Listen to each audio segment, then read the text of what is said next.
Hello, and happy Halloween. I am Dustin Fletcher. And I am Devin Henderson. Tonight, we are co-DMing a very special Halloween one-shot of 10 Candles. Before we dive into the sad and scary story for tonight, let us talk about the fun and happy times with the amazing announcement we have. Next Sunday, November 7th, we will be running an all-day charity stream for Extra Life. Over these years, we have met and shattered our goals for this charity, and we have raised over $20,000 over the past 3 years, thanks to your help. We know times are tough and money is tight, but if you can't donate your money, please donate your time and spread the word so that we can give these amazing kids a chance for life filled with adventure. Stay tuned and donate over at www.d4extralife.com in the coming week for updates for our stretch goal incentives and some of our friends and sponsors of D4, as well as in-game donation incentives for the games leading up to session 125 of D4 that night. We will be starting the day off at 10 a.m., 12 p.m. Eastern Time, with a sing-song show-tune showtime, as Goblin Kading will be DMing Babs the Bat, Finn Archer, Bigby's Hand, Melodic Blue, Critical Bard, and Adam Bradford, in a game to make all theater majors and musical lovers burst into song and express their joy with Dungeons & Dragons, the musical, a one-shot. Second game is from 1 to 3 p.m. Eastern Time and will be ran by Ray Berry as she leads Ethan Mansour, Robo Goblin, Nikki Johnson, Rhea Sunshine, and Bailey Jones, our very own technical director, who will be stepping into the player seat for the first time in a Fate Core System one-shot where players are at an arcade find themselves sucked into one of the games and they have to fight to survive. The third game is from 4 p.m. to 6 p.m. Eastern, as Mackenzie D. Armas leads Justice Armand, Josh Simmons, Dr. B, and Harley Marie through a 5e modern fantasy one-shot that will be very similar to the settings of Constantine and Supernatural. And lastly, after an amazing day of raising money, we will be heading straight into session 125 of D4 at our regular scheduled time of 7 p.m. Eastern Time, 4 p.m. Pacific. And again, please head to d4extralife.com to donate. We're not doing any giveaways this week. However, please check out our amazing sponsors, D&D Beyond, Beetle and Grimm's, Eldritch Foundry, Die Hard Dice, and RockPunch. Make sure to get your Idle Champions code located at the bottom right hand of your screen or somewhere in chat. But for now, the world grows darker. And without further ado, let us immerse ourselves into the tragic truths of 10 Candles.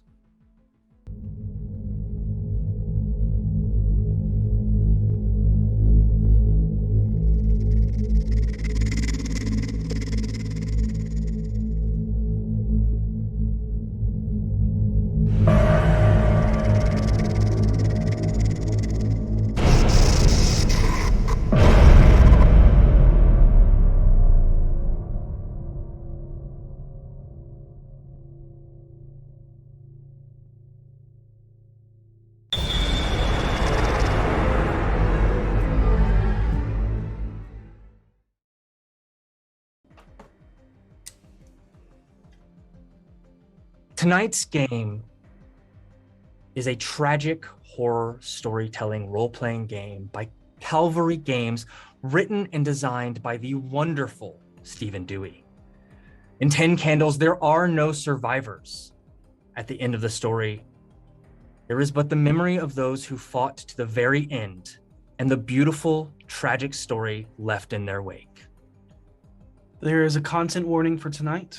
With the theme and structure of tonight's story, we want you all to understand the story could possibly get very intense, graphic, and extremely emotional. It may contain many triggering or upsetting scenarios and elements. If for any reason you feel the need to step away from your screen, that is okay, and we completely understand. The darkness will be waiting for you when you return. Before we start, we also want the audience to know that we already went through the exciting intention building process of character creation before the start of this session.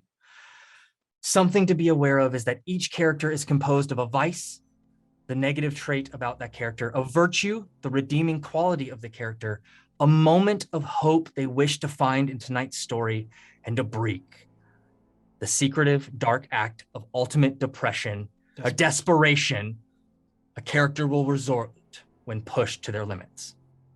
The story consists of 10 scenes represented by the 10 candles that will be lit in a moment. During each scene, when a character chooses to do an action that could result in some conflict, they will have to make a dice pool roll to see if they fail or succeed. During a conflict, the player initiating the roll rolls a pool of dice of d6s equal to the number of lit candles, where any amount of sixes count as success in the conflict for the player. However, any ones rolled are removed from the player's collective dice pool for the remainder of the scene and will be added to the DM's pool, in which they can use to roll later for narrative control over a conflict that succeeds or fails. A player may choose to reroll all ones rolled in a conflict by attributing the topmost trait card of their stack narratively to the scene and then subsequently burning that card whether they passed or failed. This will potentially salvage a failed roll to be used to lose fewer dice on a successful roll. And the result of zeros, sixes rolled in the dice, the pool is the conflict is failed and a candle is darkened and the scene ends. At the end of each scene, a number of truths about the game will be spoken, equal to the number of lit candles remaining, and the collective player dice pool replenishes to the number of remaining lit candles. The truth can add dread or hope to the story, starting with the player that failed the conflict and continuing clockwise across the table while including the DMs. Truth can be anything and can even jump the scene forward and slightly, but a truth can never contradict an established truth or add a weakness to the threatening presence known only as them, the last truth of every scene, with every alive character saying the mantra, "And we are alive." Yep. Okay.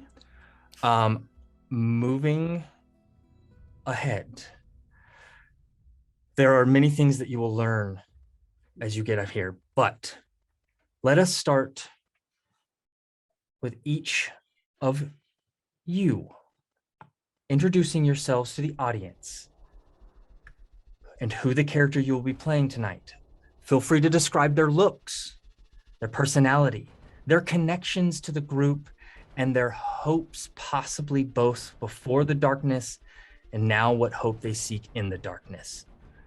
But please let us keep our brinks a secret for now, since it is something that only you and one other person are privy to. Let's start with Lauren. Is this the point that I'm supposed to light the candles? I don't know. Should I light the candle first or should I say who I am first? Say who you are and then the character you're playing. Okay. My name is Lauren Urban, and today I'm going to be playing Robin Ulmer, she, her. She goes by Rock because she hates her given name. She's an average-looking teenager, 16 years old, straight brown hair, brown eyes, kind of baggy, hand-me-down clothes, nothing special. She's the kind of kid who just goes along with everybody else, and you remember her, but nothing distinguishing about her, nothing that stands out. She's friendly. She seems fairly happy. Recently, her clothing has been accentuated a little bit with some makeup and trying to spruce herself up to look more appealing, interesting, but it's all pretty basic. Okay. Elisa. Hello, everyone. I'm Elisa Teague, and tonight I will be playing Bunny Greenberg, and she is the ever-popular, ever-cheerful cheerleader. She always wants to be friends with everybody, and she really does want to help everybody if you are noticed by her. And she is very encouraging and very, very popular. Probably doesn't realize that her popularity overshadows some other people that she might be ignoring. And if, Lauren, if you would please light your 2 candles, and Bunny, Lisa, if you would light yours too. Thank you. Call me Bunny. Now, Jen. Hello, I am Jen Kretschmer. Tonight I am playing Jessica Jessica Samuels, and Jessie is 12 years old.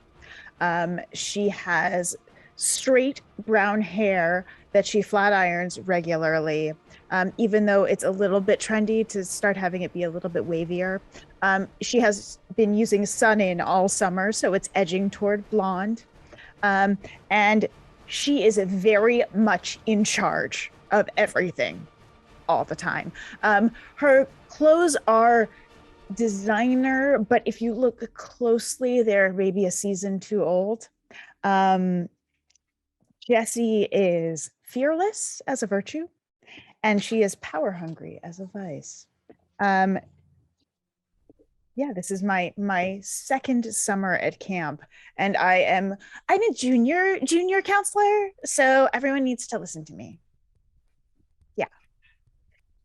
Wonderful. If you would please go ahead and light your 2 candles. Rhea, if you don't mind.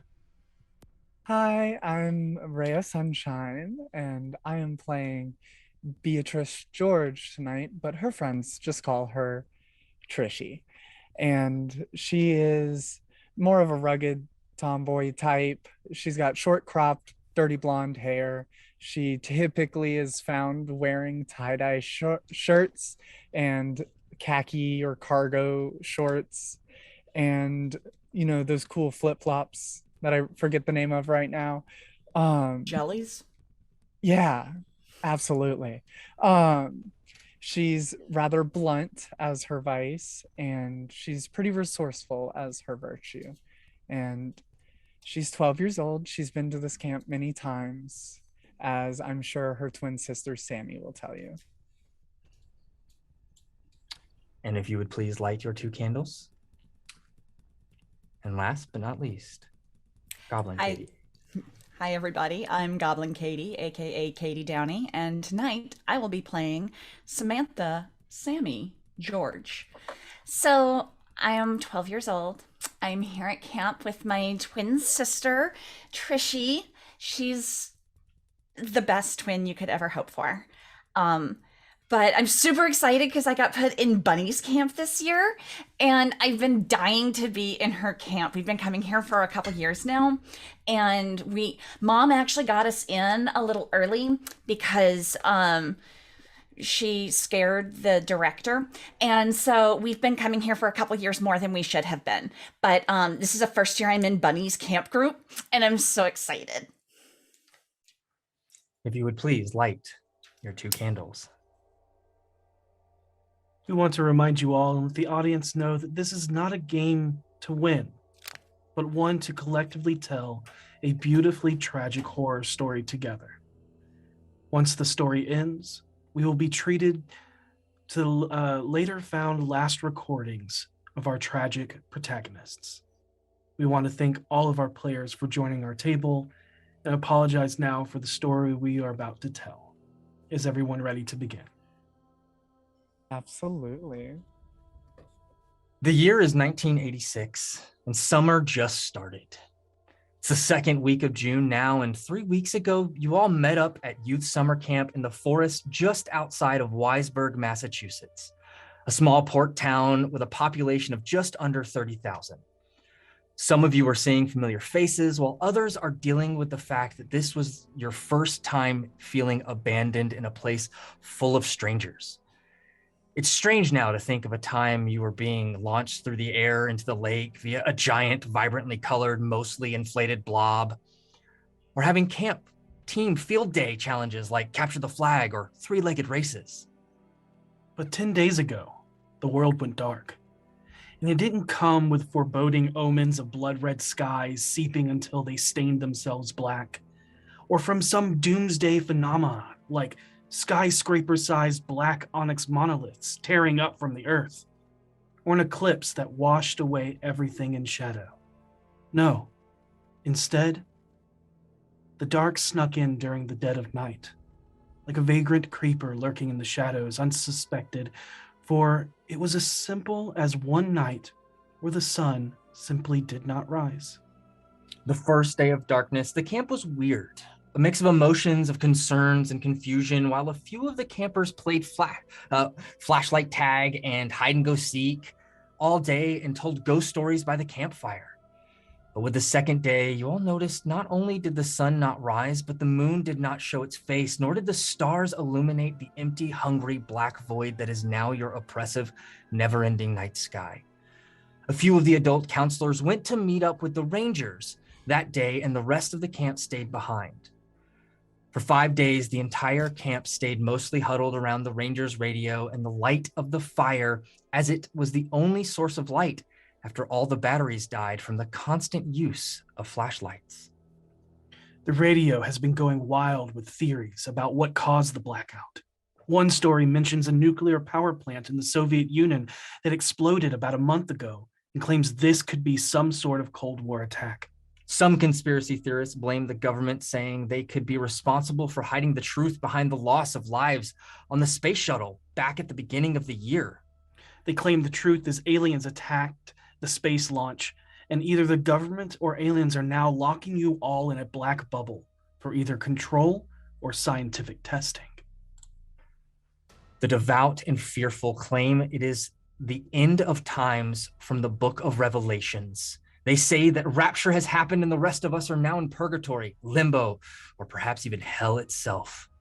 Scientists theorize that Halley's Comet could be responsible, as it passed the closest it has ever been to Earth in March, saying it could have blanketed the world in cosmic radiation, or perhaps opened up a temporal or metadimensional rift to an alternate universe void of any light in the cosmos. Whatever the reason, you all begin to hear and take notice of two things that seem to ring true across every radio station.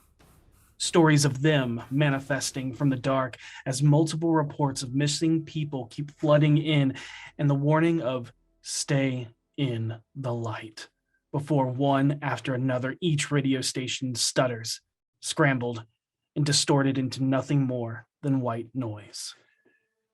The only thing is the occasional echo of stay in the light, stay in the light, stay in the light. It was about 5 days ago. It was about 5 days of perpetual darkness that continued to clutch everyone tight within its grip when the camp began to break down in fear, as those stories of monsters lurking in the darkness started to emerge. But it was strange. There was something you all noticed, but almost refused to acknowledge. It was this day you felt a presence of dread reverberate in your chest and just at the very back of your mind. Like a high-pitched buzz of an electronic device being on in the room, or a deep, guttural, bassy hum that is felt but not heard, like another presence inhabiting your body. Just as everyone was about to descend into chaos from the panic, a small miracle happened.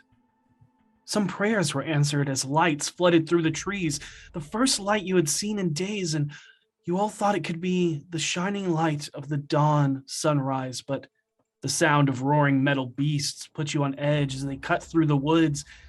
Instead proved to be the salvation of military vehicles. Seemingly fetched by the park ranger, they sent the escort you all to one of the temporary safe havens and refugee centers. Yours in particular is a repurposed, abandoned correctional facility. However, in the convoy extraction, the camp was attacked by them, those that now dwell in the shadows, and through the chaos you are unsure of what happened, who all made it out, or who was added to the list of names you heard being rattled off heartlessly on the radio before it all faded into white noise. It is now the 10th day and the world has been overcome by darkness. 4 days you've been cooped up in this overcrowded prison, sleeping on stained cots, chained to the wall, being fed cans of beans, soup, chili, but only once a day to conserve rations. You've overheard food is running low and clean water is getting scarce, which isn't good, as you've noticed a lot of tensions running high with a few fights breaking out among other refugees. There's a chill in the wind, the sort of chill that digs deep and will cut you down to the bone. Kind of cold that threatens to slowly sink its claws in and settle down for a long stay. The wind whips through the dark concrete hallways, keening as it does so, almost like some ethereal howl. These fall-like winds bring the threat of winter, despite the fact It is only mid-June. Perhaps the sun did go out after all. Regardless, you know the generator is dying. You've noticed the lights being kept on less and less, and even when they are, they tend to flicker as if barely holding on to life. What once was a prestigious but oppressive symbol of power, of law, and protection should be something that provides hope. Hope that everything stays structured and you will be safe. However, that hope now dwindles in the bleak void that took the world 10 days ago. The outside mirrors that of a military compound. Large barricades, cement walls, stadium lights, and patrols protecting the few citizens that have survived inside. For now. Everyone here looks lost, broken, and scared. Some of them just hide it behind confidence and rage, disguised as determination. But sadly, none of the adults seem to want to listen to a bunch of kids, no matter what you say. However, one thing is clear. The group you've formed is the only family you have, as you haven't seen any of your real family in almost a month since they dropped you off at camp. They're out there somewhere in the darkness. And now it seems as if the rest of the world has given up, but you five have not. For starters, there's Mr. Dewey, a retired history teacher. Rumor in town is he was always said to be a little off and had a keen interest in esoteric studies. Reason would seem you don't get to be the world historian without learning a thing or two. If there's an answer behind what's happening, he'll know it. The only problem is, his house is by the Miskatonic Museum, and that's on the other side of town. And you notice on the way in that a lot of the town is in ruins from looting, panic, anarchy, something else, them perhaps, causing the soldiers to close off more, if not most, of the roads. For those that are familiar with the town, you know cutting through the cemetery would provide the easiest route. However, that's something you don't like to even do in the daylight. But something's got to be done, and someone has to do it, and that someone is you. The world is dark. What are you all doing?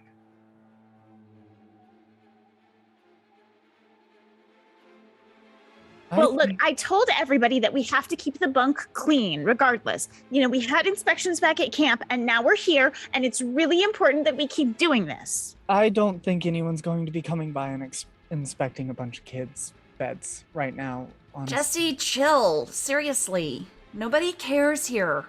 What do you care. think? Let's ask Listen, Bunny. everyone, if Jessie wants to clean the bunks and everybody wants to make her happy and we are in this situation, we should all just help out and just work together and be together as a group, okay? Go team, let's clean these bunks. Okay, Bunny.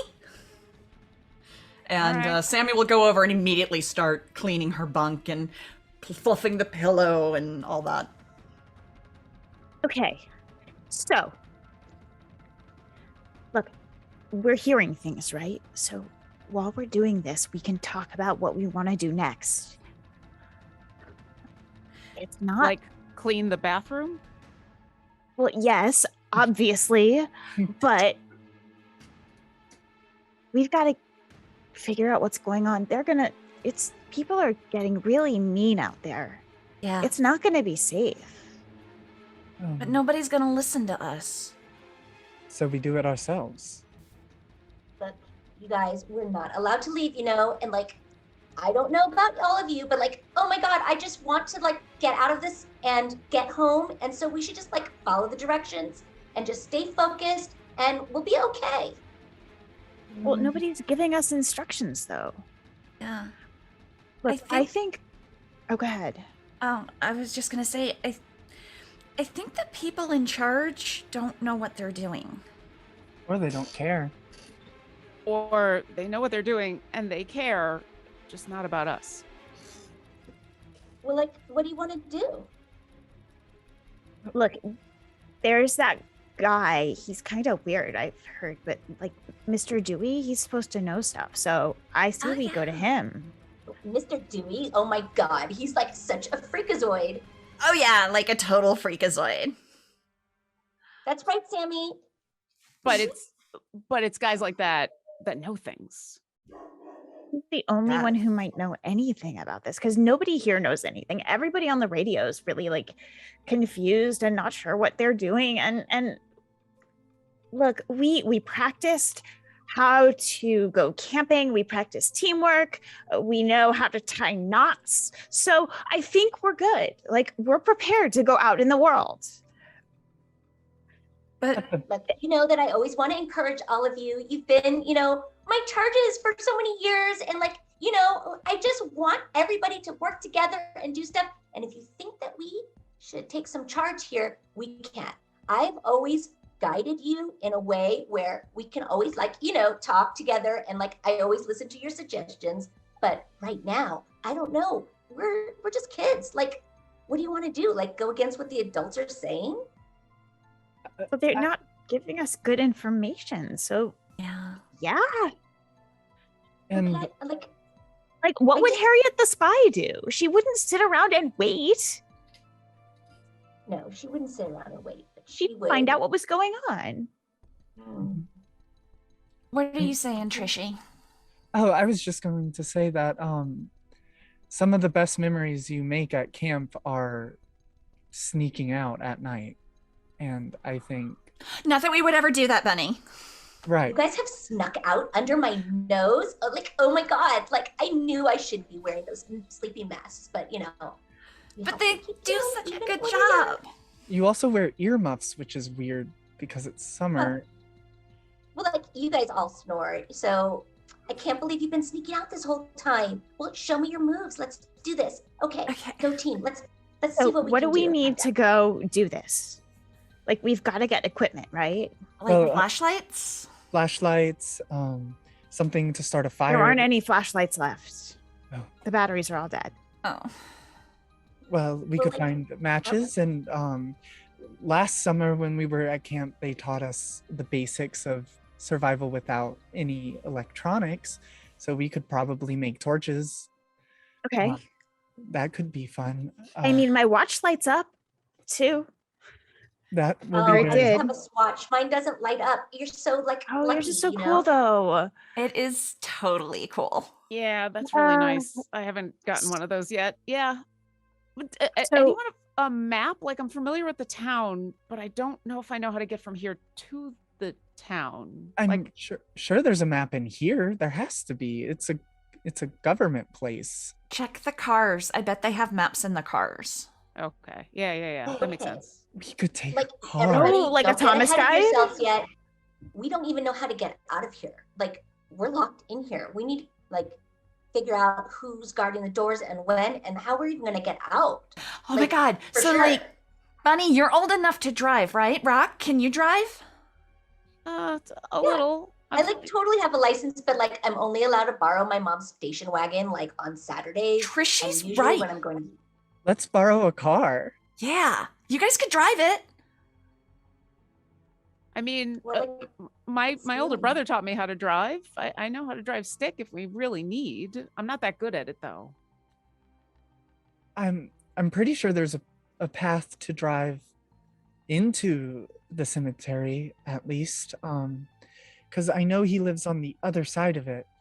I don't know if it has an entrance and an exit or if there's just the one though. I don't go in the cemetery. It's creepy. It's scary. You actually should. During the day. It's kind of nice. It's kind of. That's where the dead people are. Yeah, but the dead people they're they ignore dead. you. It's fine. Yeah. I saw a movie once and the dead people got up and they came after people. And look, It was horrifying. I'm not saying it's a real thing, but it's really dark right now. Was that the one where that guy turned into that zombie and he had that weird cut here and his eye was sliding His down? eye It was, kept falling? super grody. Well, listen, you all have watched a whole bunch of horror movies, right? So what did you learn from all of that? Don't go into a graveyard at night. Stay together. Get out of the place you're locked in. There you go. So we follow those rules. We follow the stuff that we've learned. And don't trust the adults because they never listen. Yeah. That's totally true. So, okay, we need to make a plan. Your parents let you watch the horror They movies? walked by and checked on us. an hour ago. Right? Jesse, I'm not supposed to, but I did anyways. I think it was about an hour ago. Yeah, judging on purely nothing other than thought, because there's no sunlight. I think it was an hour ago. I haven't heard them in a while. You know what we could try to do if they come by on a regular basis. We just follow them out, right? Like, they're probably doing a whole circuit, so we just follow them when they leave. So the drive across town, like when they would take us into town to like go see a movie and stuff, was what, 20 minutes? So it can't take more than like 40 minutes to walk, right? Right. No, that makes total sense. 30 minutes if we run. So we should just bring a snack, maybe. Yeah. A snack and a drink. Oh, yeah. I am hungry. I am so sick of beans. We're definitely going to want to get to Mr. Dewey as quickly as possible, wherever he is. I mean, we could go by our house on the way there. We could pick up flashlights and stuff. Unless, of course, someone's taken them already. Yeah. Do you think Mr. Dewey's going to be at the school still, or do we know where he lives?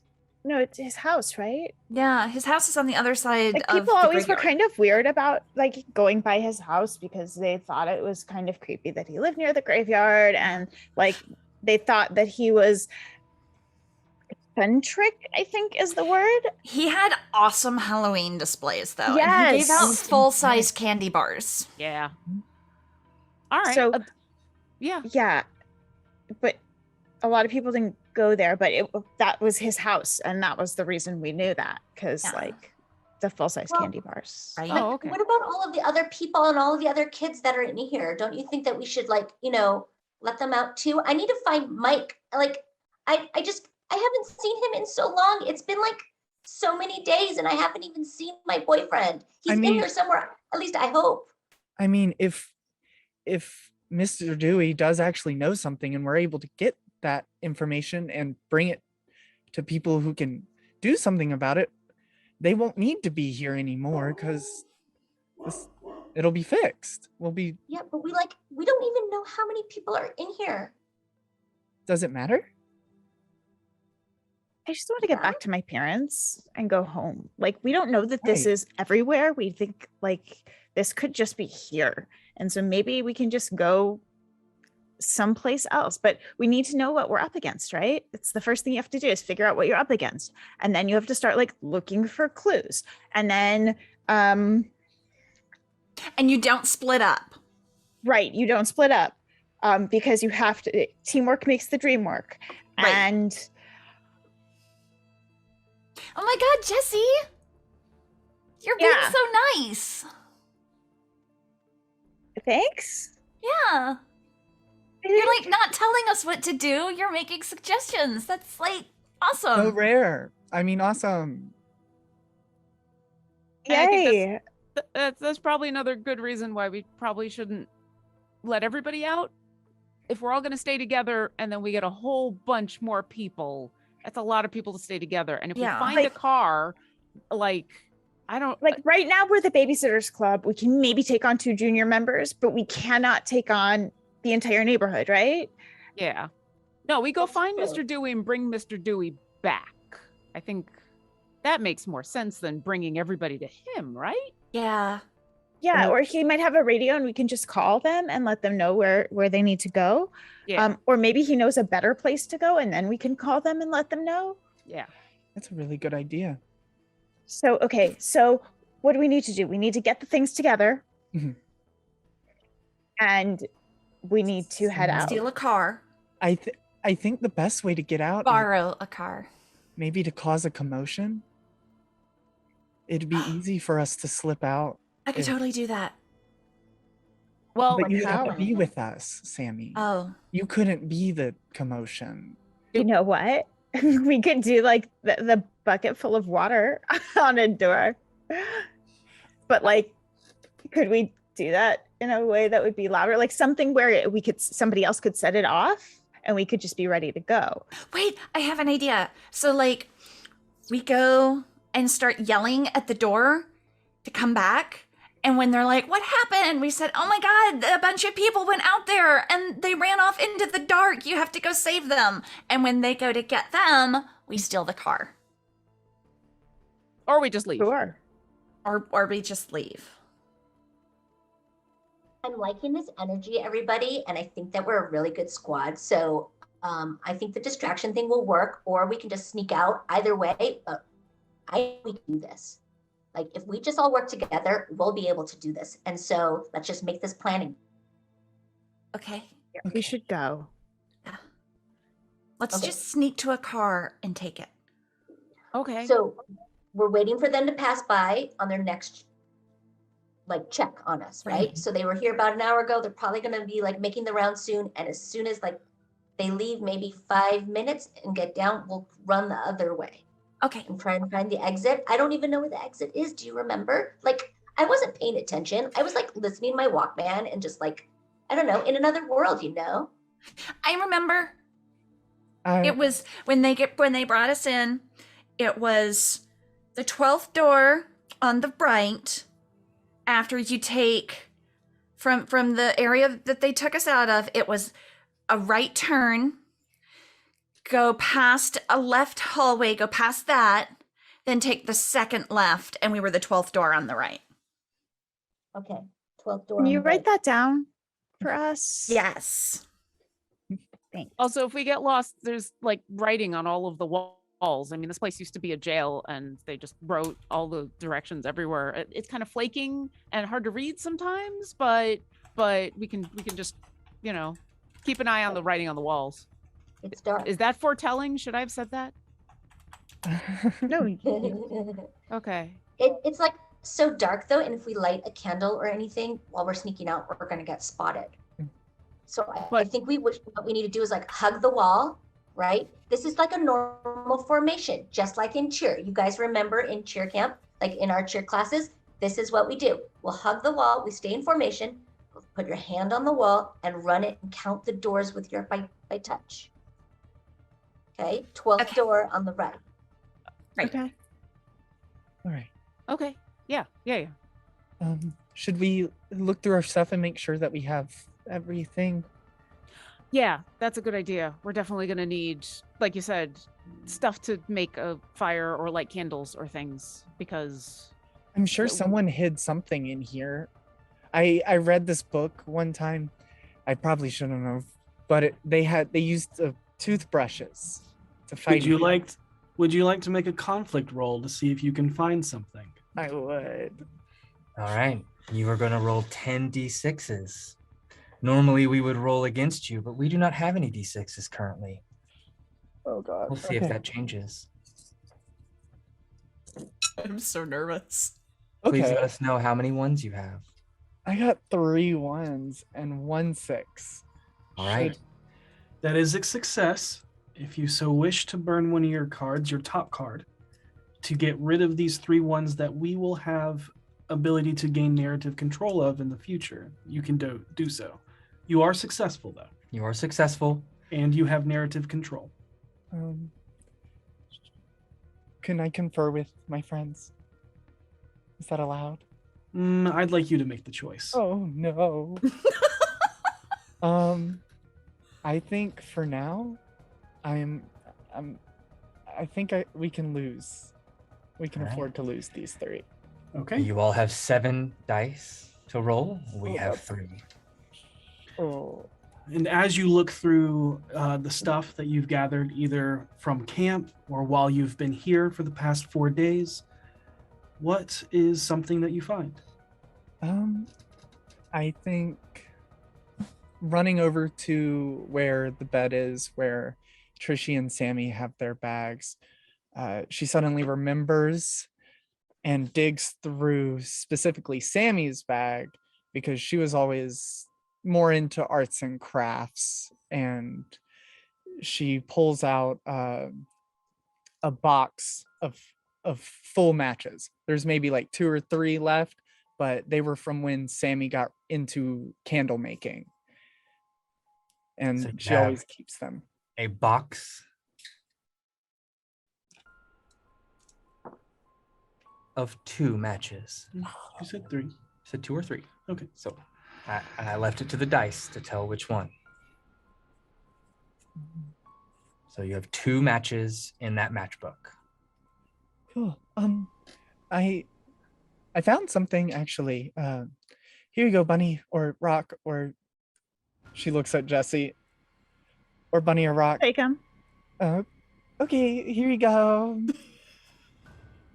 Don't lose him. I think like you should take 1 match and I should take 1 match.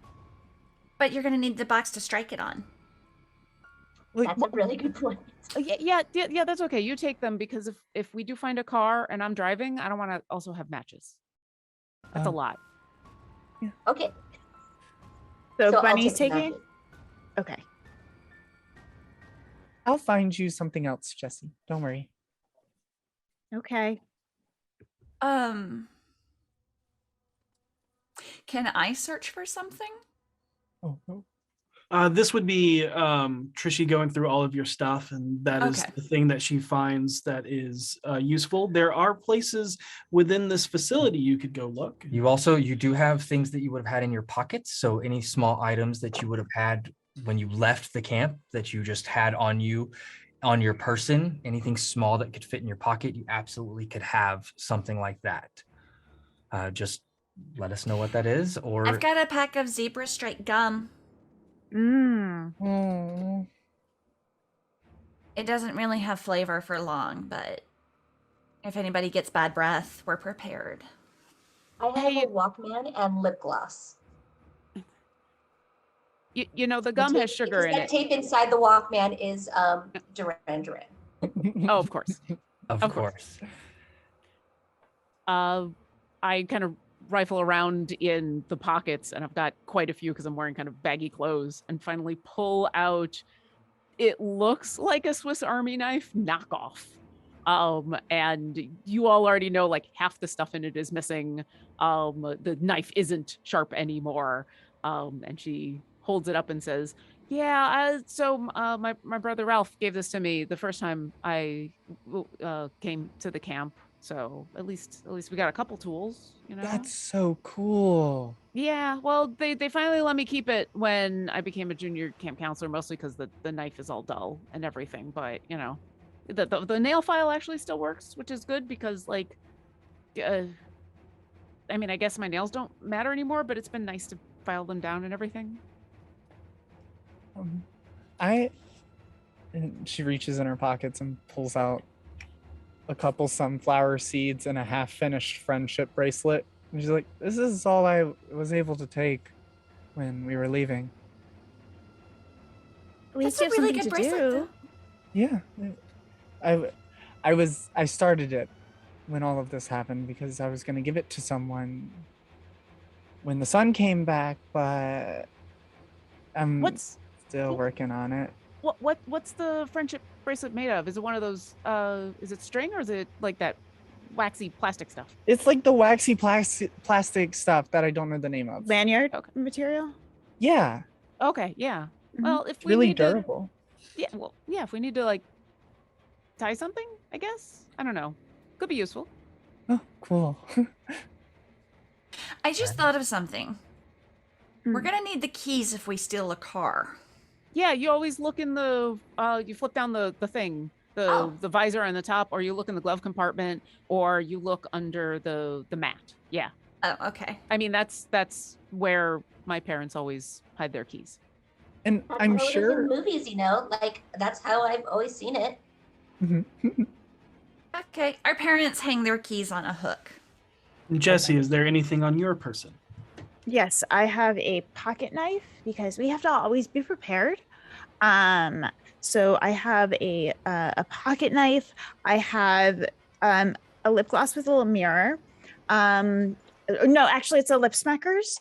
And it's 3 of them in different flavors because you have to have like a Dr. Pepper one and a cherry one because that's classic, and then a pina colada.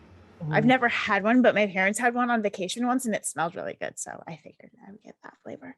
Um, I'm totally jealous. Hey, Yeah. can I borrow that mirror for a second? yeah. Yeah. And I just take it and like try to clean myself up just a little bit. It's been a couple of days, just kind of spitting. I'm just not even gonna Also, worry about my hair. Rock, since you mentioned tying things, I do have this scrunchie in my hair. So like I have a scrunchie. Scrunchies are very important. They are. And they look Mhm. awesome. Yeah. Okay. Yeah. I think there's probably some see, what do I have at camp?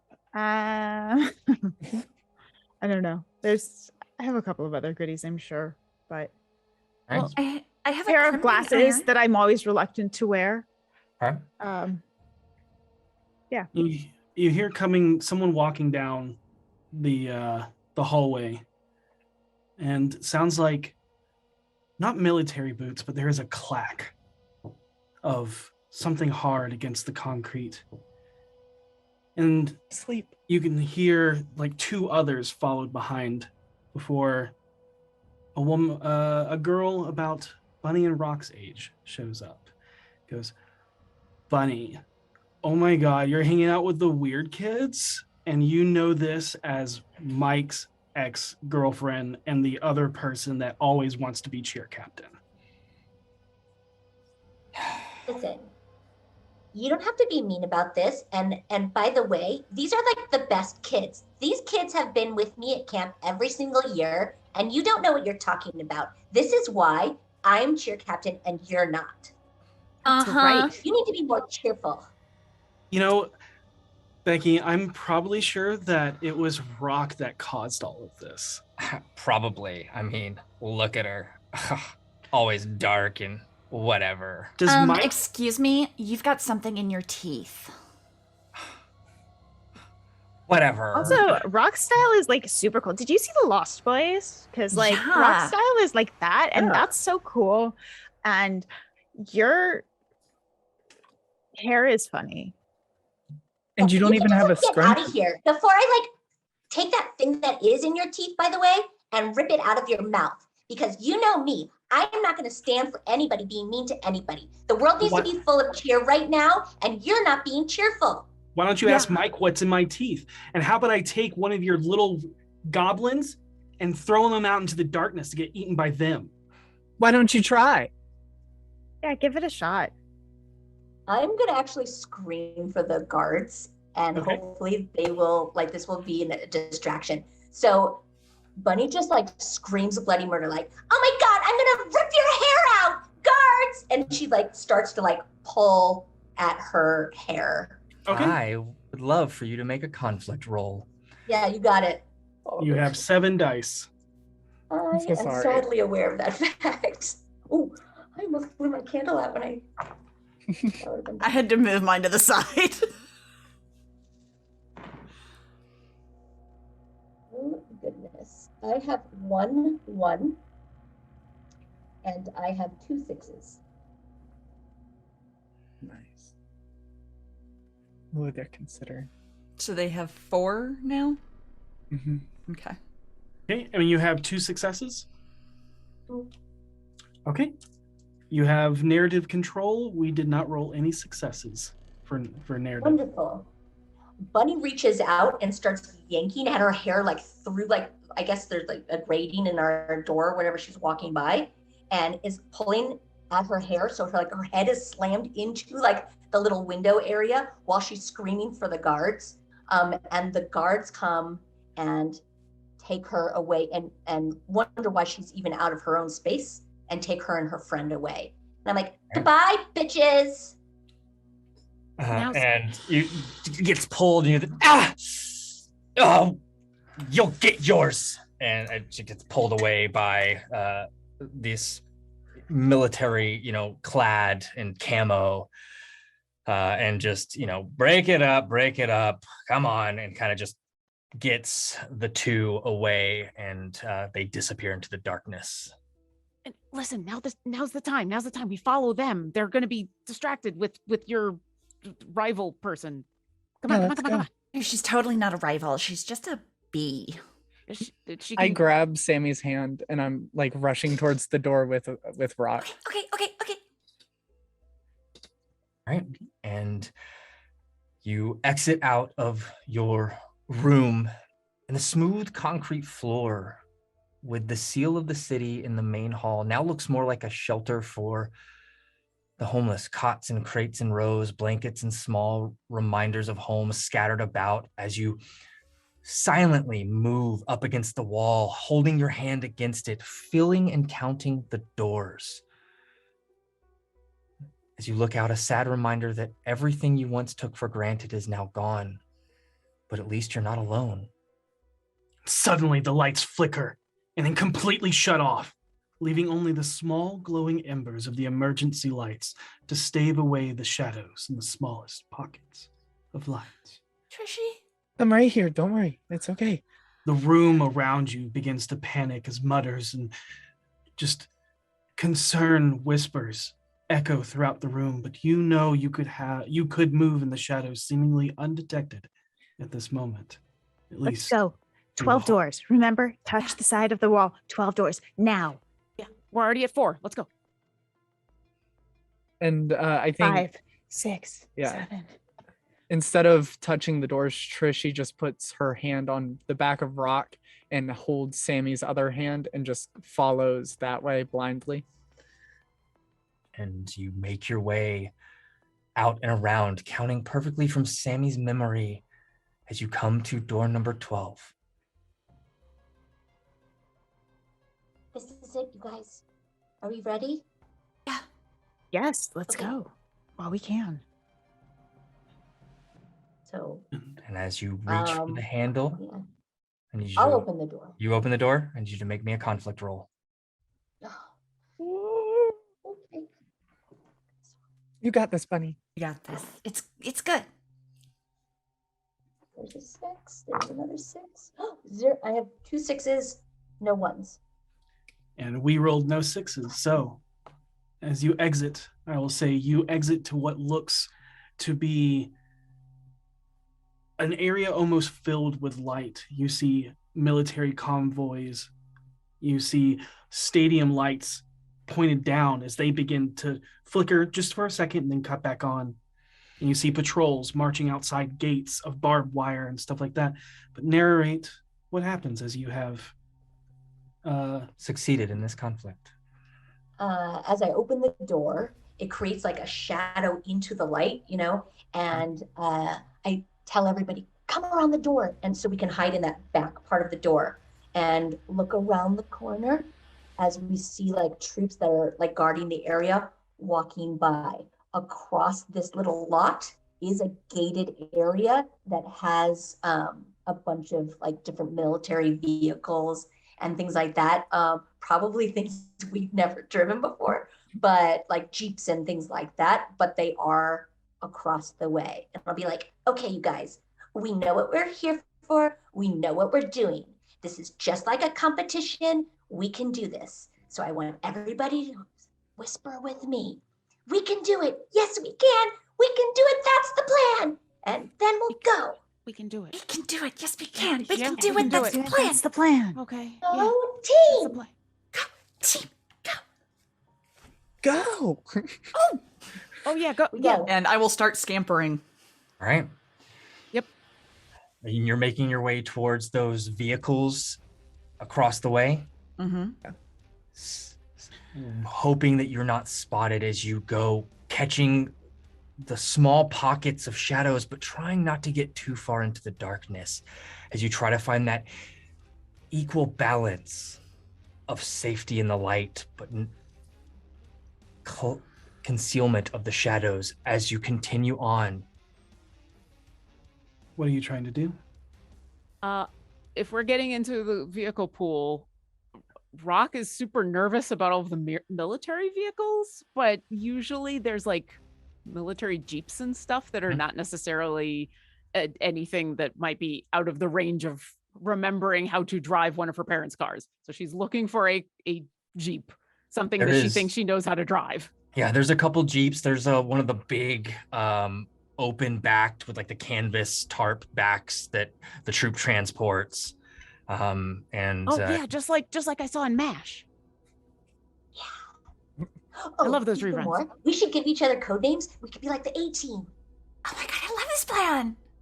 Except there's 4 of them and there's 5 of us. Well, who cares? They're twins. They could be like one person.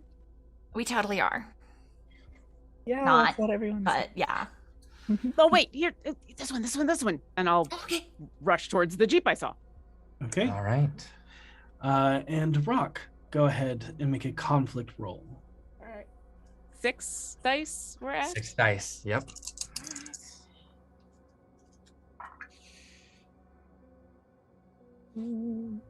Okay. So if I didn't get any successes, but I also Yeah. didn't get any ones, what We've reached, yeah. Then can I do? Is this the point where I do things to re-roll You can- anything? you cannot do anything except for snuff out one of your candles, and the scene ends. As the card only lets you re-roll once, and you have neither. I have And- nothing. I have a bunch of 4s and 3s. As you make your way, you step out, and you are about there as you reach for the handle to check to see if the keys are up above when you hear, "Hey, you're not supposed to be out here." If you wouldn't mind darkening one of your candles. Carefully. That was the coolest thing I I've can ever never seen. do that. That was the coolest thing. Wow. No. We are entering the truths phase. The world is dark, and these things are true. Rock, since you failed the conflict, you will be starting and stating the first truth. Can be anything you wish. It could move the scene forward. It could be positive. It could be negative to add to the story. But what you say is true.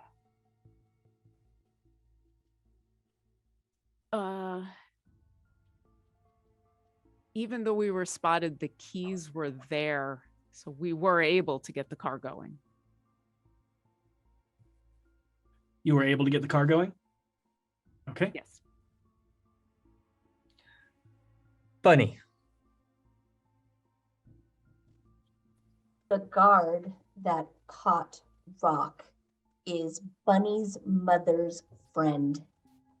And he's going to report back to her when he can that we are, at least our group is here and alive. Jesse, In the back pocket of the car, there is a map with several missing pages. Trishy, While we were able to get the car going, it only has a quarter of a tank of gas. okay. Sammy,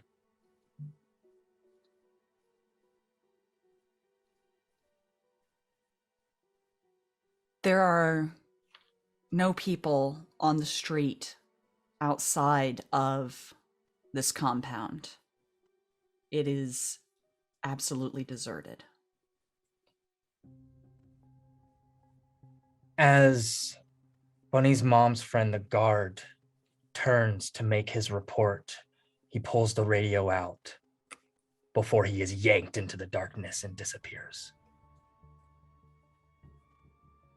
What just happened? What just happened? We are not done with truths. Oh, didn't realize That that. was Sorry. the 6th truth. Oh. We have 3 more to go. So that was the 7th, wasn't it? Because the first one was The World is Dark. Right, 7th. You are correct. We have 2 more. So 6 was, I'm sorry, Sammy, that there were no people on the street. Yes. No people on the street. No people on the street. Do it up, do it up. Rock.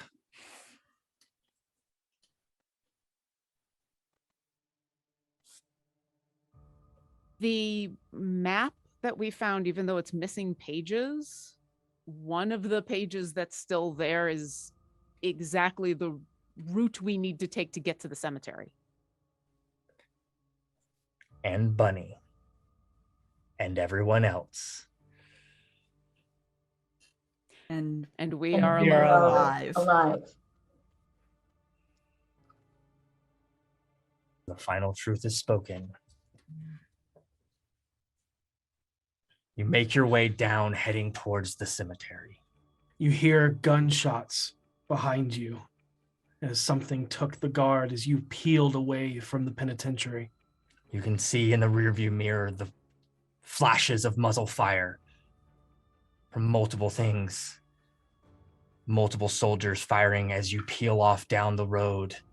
The headlights flickering in the fog that is billowing out across the streets as the mist has rolled up from this port city. As you head off towards, hopefully closer, to Mr. Dewey's.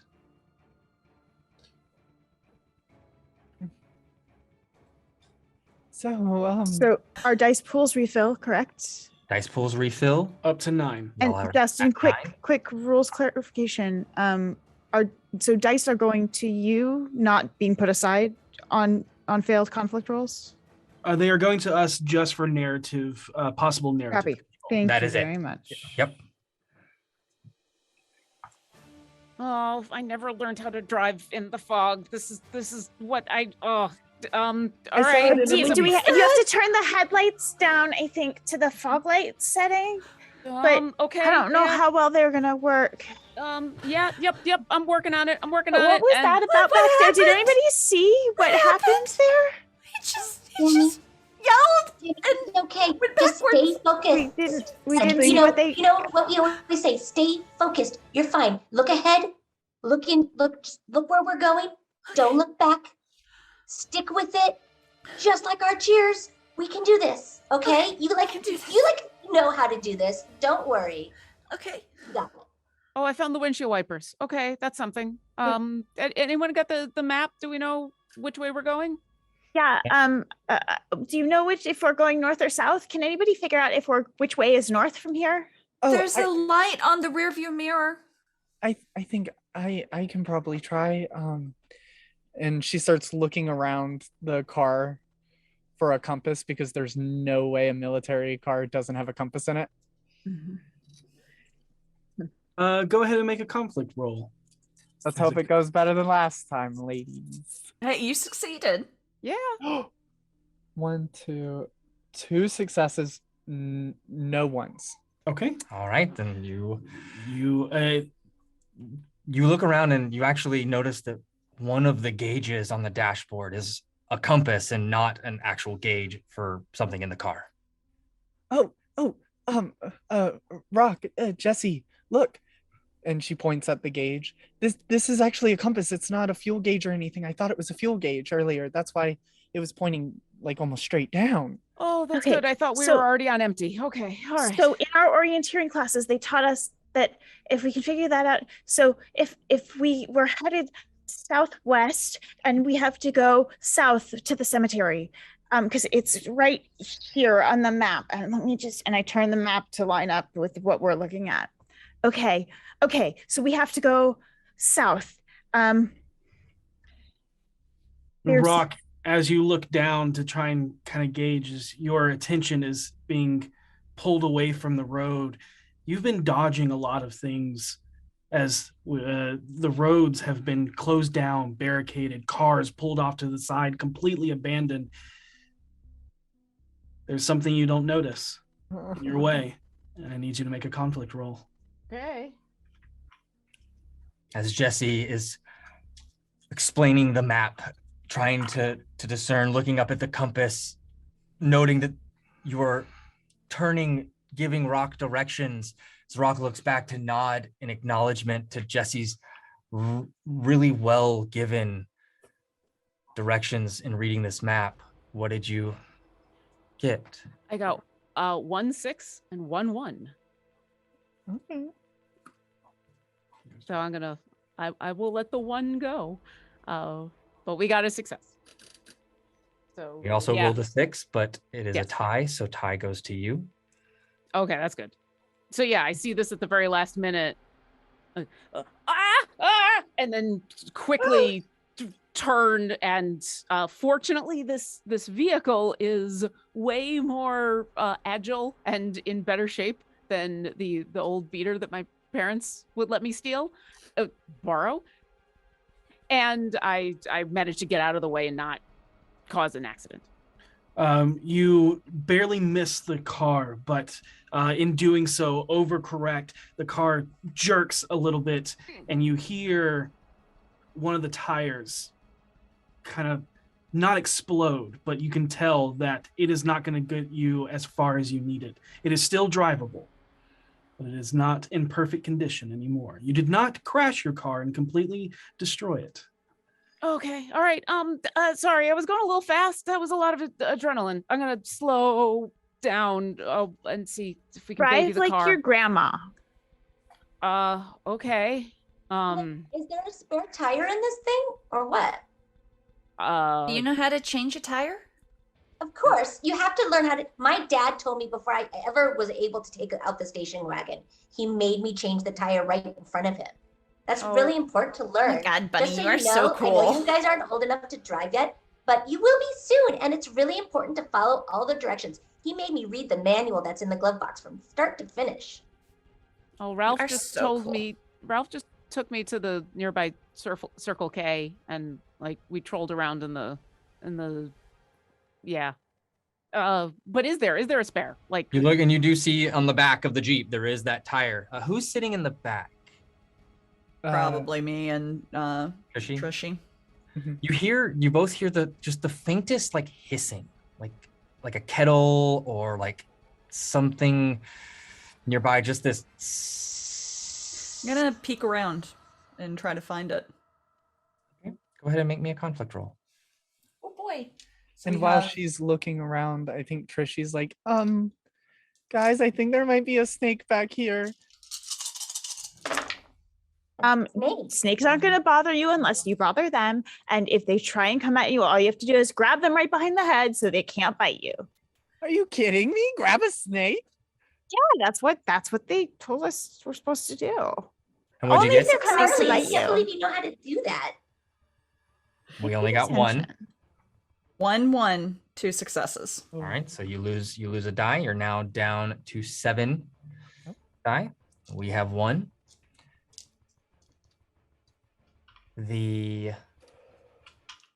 You look back and you realize it's not a snake, but the tire was shot at some point and is deflating. The spare But- tire? The spare tire, yes. Guys, I have some bad news. The spare tire has a bullet hole in it. Oh. I don't know how to Okay. change a tire or fix a bullet hole. Yeah, my dad never taught me how to fix the bullet hole. I don't think that's the kind of thing you prepare for, though. I don't know. Bunny, that wasn't something your dad taught you how to do? How I mean, far? okay. Let's look at how far we are from the cemetery, because I mean, at some point we're gonna have to get out and walk. We're low on gas too, so we knew we weren't gonna be able to get super far. Maybe there's something in here we can take with us though to protect ourselves. That's true. But you all look at the map. Last time I looked at the map, things went bad. don't keep your eyes on the road and drive like a grandma. Okay, so it looks like I don't know how, maybe like half a mile from the cemetery. So if we have to stop now, we can probably get there on foot. I mean, I'm just going to point out that you normally don't drive on a flat tire because it messes up the car, but I'm not really concerned about messing up this car. Yeah, I don't think that matters right now. That's a We good can't idea. drive the car through the cemetery, so it can just get us to the cemetery and we'll Right. be good. Yeah. It's another couple of minutes, maybe, is all we need. Yeah. Sammy and Trishy, I think you both should start searching the trunk and or searching the car for whatever we can maybe use. I think that would be really useful. Okay. And we'll start searching. All right. But since it's Jesse's idea, I think Jesse needs to roll this conflict roll. Yes. And you have 7 die to roll. That's a nothing. It's a nothing and a nothing. All right. Oh, Go ahead straight and flat nothing. Oh. Good night, I know that scene. feel. go ahead and blow out one of your candles. You are now down to 7 candles as you all begin to look, and there's nothing in here. And as Rock begins to turn the corner, you slam on the brakes as you come to a dead end of just complete and utter destruction ahead of you. And these things are true. The world is dark. And Jesse, since you failed the conflict roll, you speak the first truth. Mr. Dewey is at home. All right. The destruction is blocking the conventional entrance to the cemetery. All right. Sammy. For some reason, the street lamps in the cemetery aren't all out. Some of them are still lit.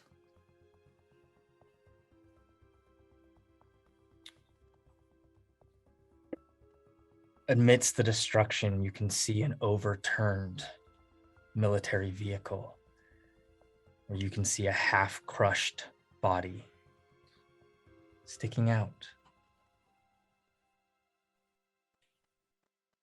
There is a visible sidearm on his side.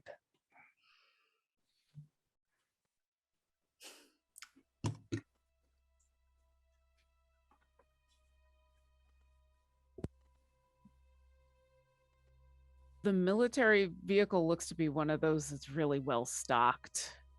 And so there's probably supplies inside.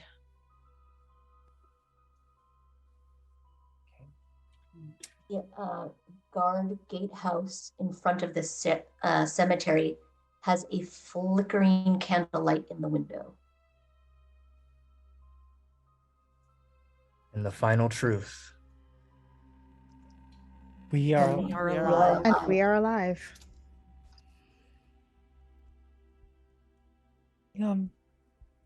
Is everyone okay?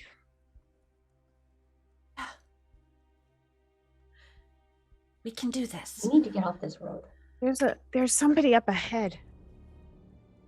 There's somebody in that wreckage. I don't want to look.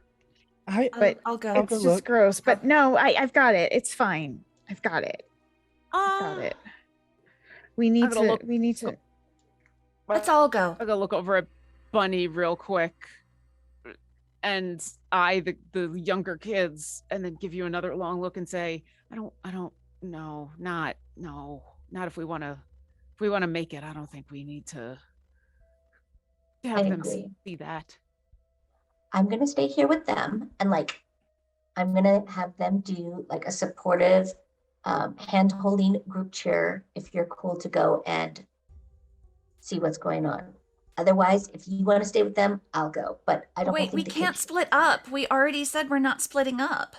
We're not splitting. We're- We'll be within view of each other, just not up close. You guys don't need to see what's going on up close. Trust me on this. I'm older than you, and I know I'm still, not an adult, but I'm pretty close. We've seen car accidents before. You have. Look, that person might need help, and we all took first aid. We're all certified. We might be able to help them. Is there a first aid kit in the car? In our car? In the glove box? It seems like check. the sort of thing that would be in here. And did you find anything in the back seat? Trishy, No, Sammy? Nothing? nothing, just the flat tire. Hey, listen, Okay. if they need help, or if I need help or anything, I'll call out. It's just stay here for a second.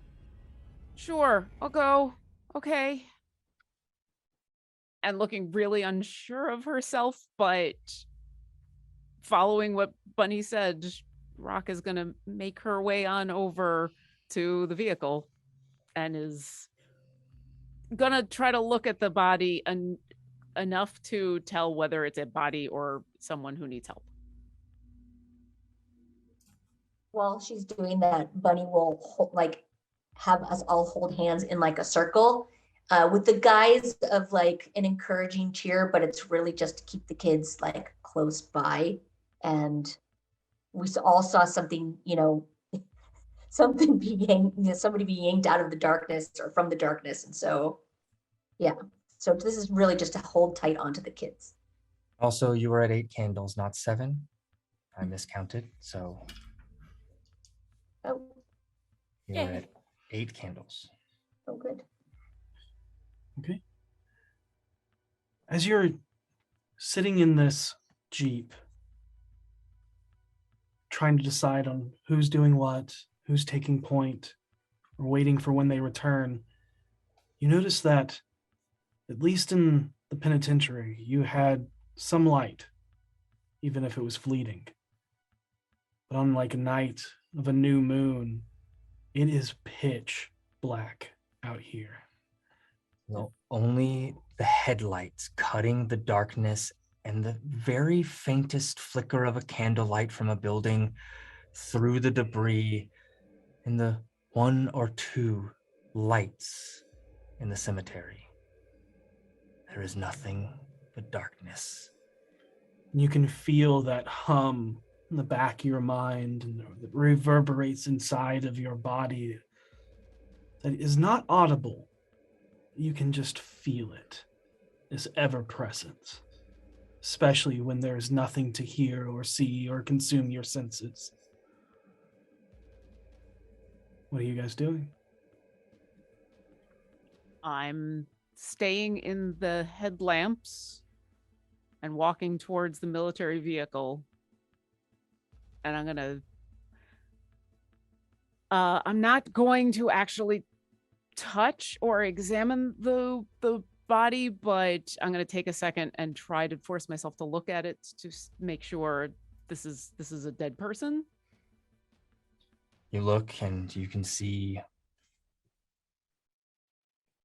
a military individual in camouflage, half of their body up to the mid-chest is crushed under the vehicle and debris. You can see blood splatter across the ground, gore, bits of intestines, bone shards protruding out from under it. Eyes open, staring back at you, almost piercing into your soul as you look into it. And in the midst of that, you can see the handle of a gun.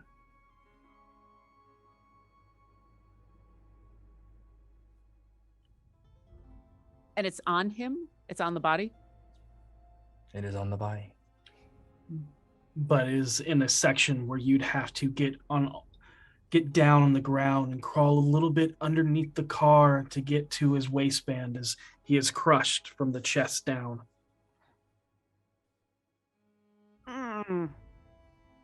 She doesn't want to do it.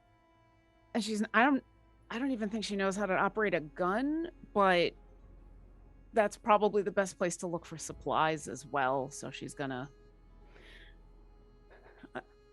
I'm just taking a look. She'll call out and then try to do the crawl. Where's she going? As you bend down, and start crawling. Need you to make a conflict roll.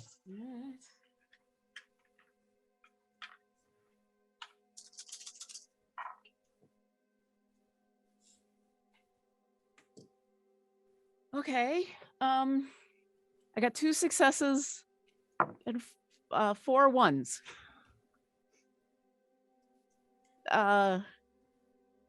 Is that a failure? Or is that the thing that I gotta do something about? Nope. It's not a failure. But- Any amount of 6s is a success, but those 4 will be pulled from the dice pool for the rest of the scene. You can burn a card if you so wish, in order to reduce the amount, hopefully reduce the amount of 1s you have. I'm gonna do it because that will put our dice pool in half. So okay. What? What is your top card? My top card is my vice, which is vain. And how are you applying vain to this moment? I think she'll do the crawl and she'll look for supplies, but everything is covered in blood and ugh, no, I can't get blood on me. And it's not because that's gross. It's because this is all I got. I gotta try to look presentable, nice, in case my parents finally come, right? I can't be covered in blood. Okay. Burn the card or destroy it. Go ahead and re-roll any number of those ones you want to re-roll. Oh, I want to re-roll all of them.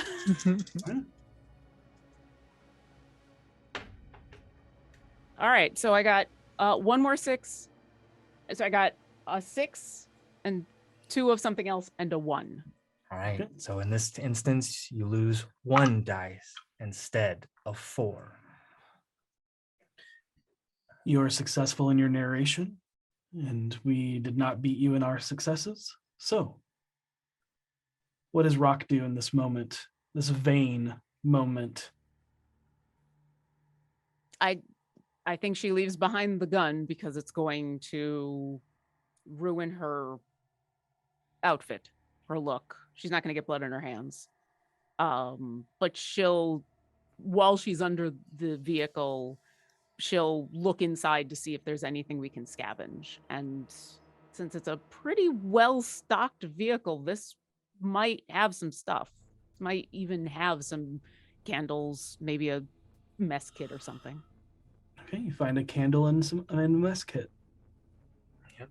And I'll grab that and then rush back to the car. As you're underneath pulling that stuff, you don't notice it, but because you're under the car mostly, you position yourself just slightly out of the headlights, more focused on trying to find something for your group and trying to stay away from this body that is unmoving and just seems staring back out into nothingness. And you start to hear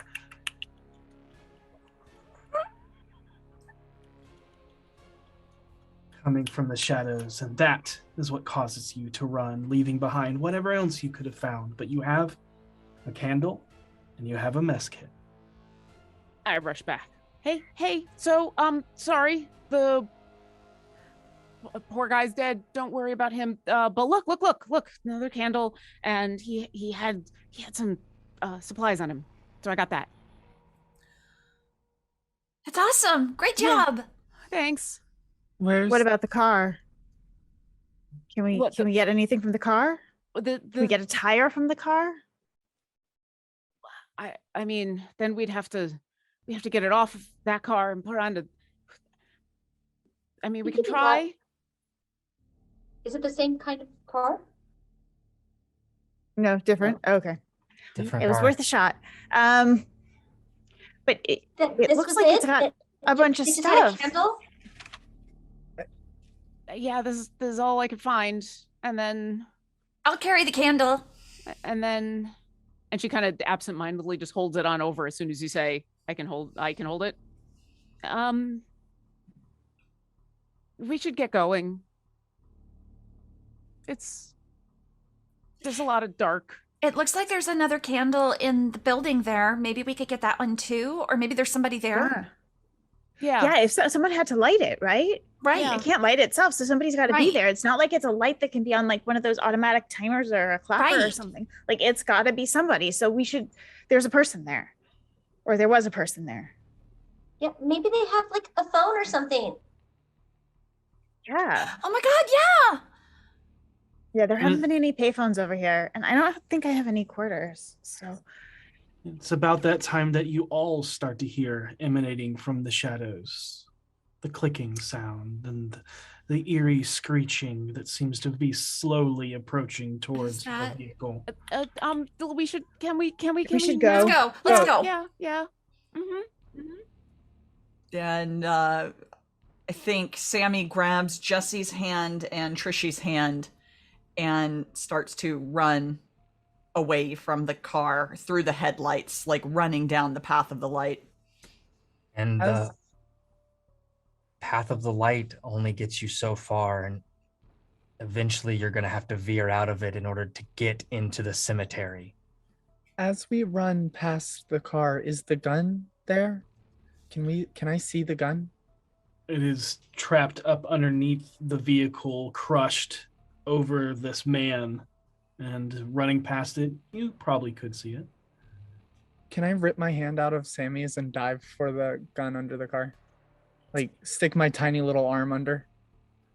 You absolutely can. I need you to roll a conflict roll. Mhm. And we're at 7? Yes. You are Yeah. at 7.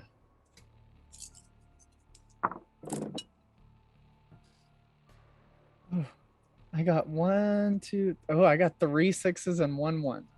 All right. So you will lose that 1, but as you rip your hand free, you dive into the gore as you come up just covered in just the sticky, iron-smelling, but you're holding what appears to be a 9mm handgun, and you just feel a hot breath of something on your neck as you just hear.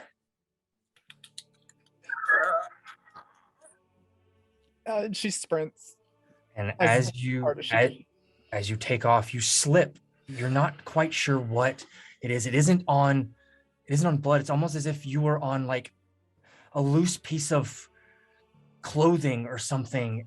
As you stumble a bit, but you catch your footing, you scrape the palms of your hand up pretty harsh on debris and rubble. You're not sure what is your blood mixed in with this man's blood, but you rush out and make it back as you feel something brushing up against you at that last second. But you enter back into the light of the headlights. You all Tracy. look and see basically the figure of Carrie from the horror movie covered in blood. I got it. Oh, Trishy. Come on in, quickly. Let's get you ready. Great job. Come on. Come Okay. here. And Sammy takes her shirt and just starts wiping the blood off her sister's face. We don't have time. Stop. We don't have time. We have to go. I- And she just kind of like doesn't mean to push her this hard, but pushes Sam forward, like not out of the light, but further into the light towards the cemetery. Like, we have to go, move. And then she just kind of like hands the gun to Bunny and keeps moving. Bunny will take the gun and hold it like this. Like, I don't Oh, know come how on, to shoot a honestly. gun. I do. Give it to Jesse then. You know how to give shoot it a to gun? Jesse. Yes, I took riflery. Really cool. I spent way too much time in cheer, and I'll hand the gun over to Jesse. And Right? in that And it moment, is Nope. moment, Trishy just kind of looks at Rock a little angry, and then turns back to Sammy and grabs her hand. grabbing Sammy's hand. It is tacky, much like the handle of this gun. Tacky and sticky from the still wet blood that clings to it. You can see bits of bone shards and other things still clung to the side of it as you now hold a 9mm, unsure of how many rounds are in. I open it and check. You check. Mm-hmm. There are 3 rounds left. 2 in the magazine, 1 in the chamber. Okay. As you You look on to see the cemetery. there is a short run between here and there through the darkness that leads to the single light source that is in front of this building with a candle flickering in the window. You're Well, let's looking go. you're looking at possibly the oldest part of the city. Definitely the creepiest. And even before the dark, this place was where kids would dare others to venture in alone, speak the name of the dead 3 times, or see who could lie down on a grave the longest. That was when the moon and streetlights provided some comfort. But now it's just the 3 ember motes of a candle and 2 lights further in. And as you all take off running towards it, I need one of you to decide who will be making the conflict roll for the group. I'll do it. I'm not scared. I've been here, not this cemetery, but the cemetery at home, which is pretty similar, but even scarier. And I got dared to do these things, and I'm not scared. So I'm fine. Okay. So we're rolling 6. 6 dice to roll. Oh, yikes. So that is 2 failures and 1 success. I'm going to go ahead and burn my fearless trait to re-roll those 2, because I am doing this because I am fearless. You are So- indeed enacting that trait as you are fearless. Go ahead and destroy the card. As the card burns away, go ahead and re-roll that fail. There's 2 failures, 2 failures, yes. which have now become 1 success. Nice. There you go. Awesome. And no other failure or no other one? Nothing else. Nope, Beautiful. no other ones. All right, so still with 6 dice in hand. Now holding a gun, even at 12 years old, and it's covered in blood. You seem to be controlling the group right now. And how do you lead them in? Directly. We go straight forward. If I can find a small piece of wood, I'll try and turn it into a torch. But if not, we'll just move forward with what we have. We know where we're headed, and we have to just, sometimes you just have to be powerful and strong young women. We're going to And the gatehouse, courageous. right? Yes, because there's a Okay. person there, and there's a candle there, and maybe Right. more, and maybe matches, and I mean, we can light our candle off their candle. right, Or we can take their candle if they're not there. right, lots You- of things. So Yeah. we walk through the cemetery, and I mean, I just let's go quickly because I don't want all of you scaredy cats to be so scared. There's definitely a piece of wood that you can grab as you run. However, if you want to turn it into a torch, you'll have to stop to light it. Let's just hold on to it, and Okay. then we can maybe when we stop, wrap some cloth around it and try and make it happen. All right. You cross the threshold, that ever-present reverb feeling in your body there. The clicking and subtle screeches and scratches of something moving in the darkness as you enter into it, hoping, wishing, praying that all 5 of you are there when you step foot into that soft light of the candlelit window. And as you cross that threshold of the cemetery and look back, you see all 5 of you there, together, still. You hear faint Thank you. sounds coming from the guard shack. Can't make out exactly what it is, but there is movement inside. You could go in, or you could continue through the cemetery. Which do you do? I go in. Go in. Yeah. I'll follow them. As you enter in, there's a familiar stench that fills the room, acrid in a way, but almost like a mixture. It could be the blood that's covering Trishy that you all now start to notice, the blood of the dead. Maybe it's the blood or the fact you're so close to the cemeteries, but it also smells like something has been cooked here. Oh, And as Sammy, you open the door, I need you to make a conflict roll for me. no. No. We're at 6. You're at 6. Hmm?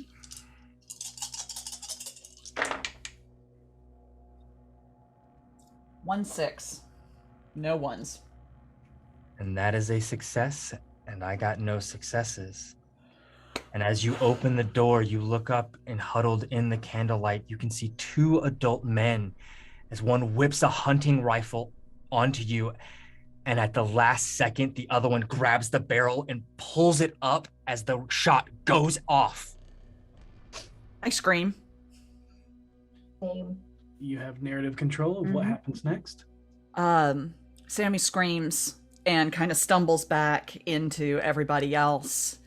And the man who fired the gun immediately lets it go. So it's just hanging in the air by the man who grabbed the barrel of it. And his hand has kind of seared to the metal of the barrel from holding it as it was fired.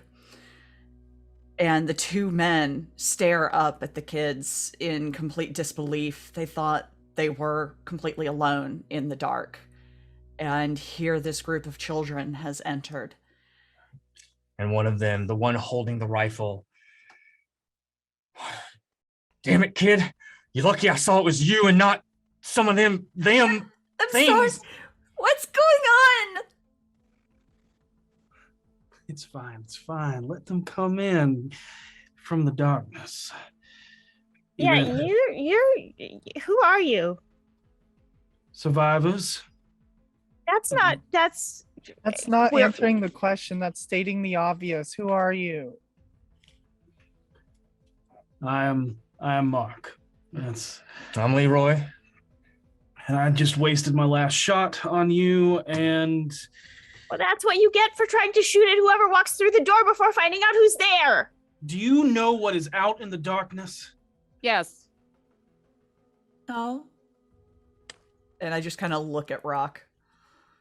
And she looks Everything. And I turn and I look at terrified. Trishy. I don't need to take it out. You're young. How are you out here? Come inside. Come inside for a moment. Okay. Come in. If there's light in there, obviously we should go in, but stranger danger. Of course. And I keep the kids kind of like behind me a little bit. And you see in an old like square lantern, there's a single candle just kind of emanating light. You can see that there's an area, there's a fireplace, but it is not currently lit. They are low on wood and only use it sparingly when they need to cook. Why are you here and not at the shelter?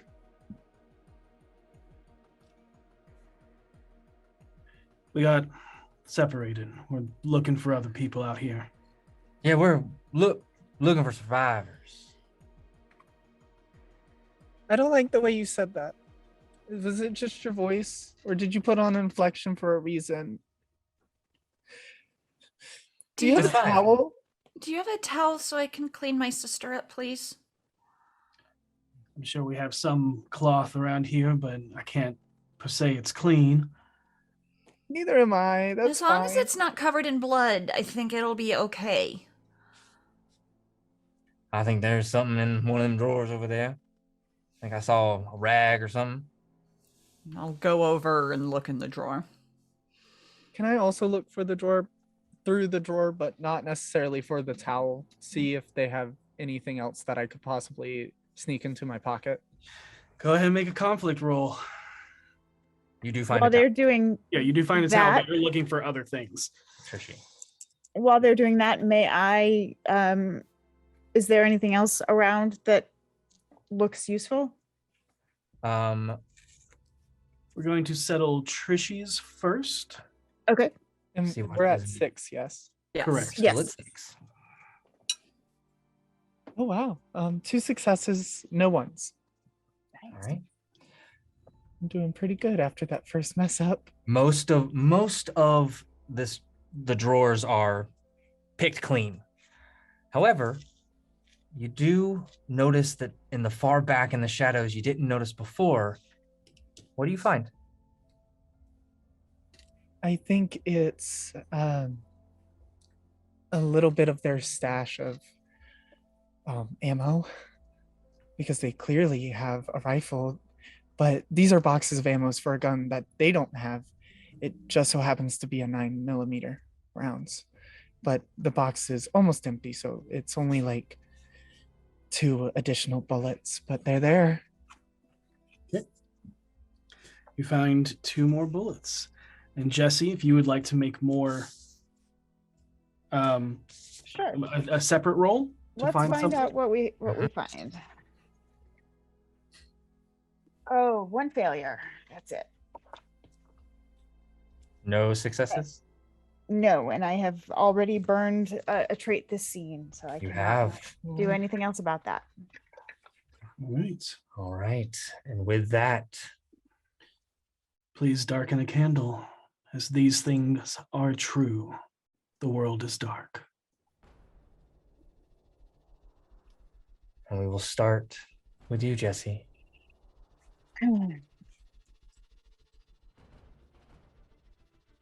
The men will cause their own demises.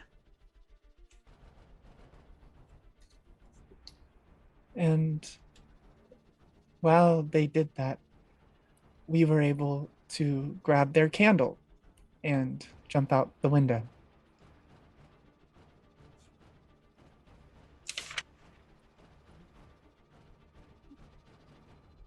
You, Jesse, in your hunt for something, find cooked meat by the candle.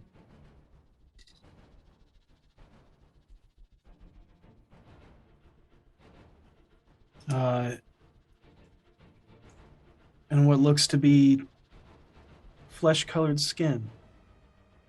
Perhaps could be a pig, but it's hard to say.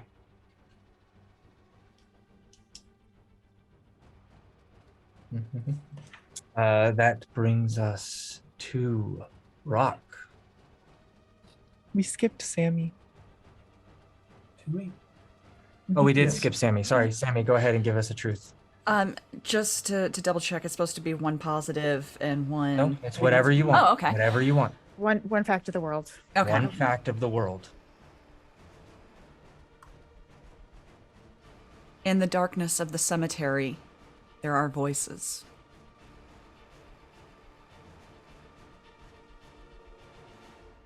Now, Rock.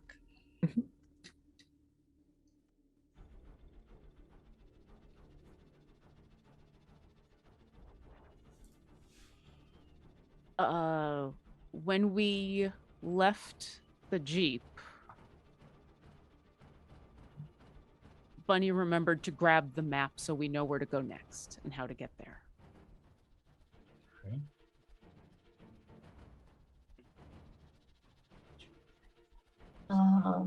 This is the This is the seven. Do we have seventh. another? I believe. This is the yeah. I believe this This is is the the- last truth. Oh, And we we are are alive. alive.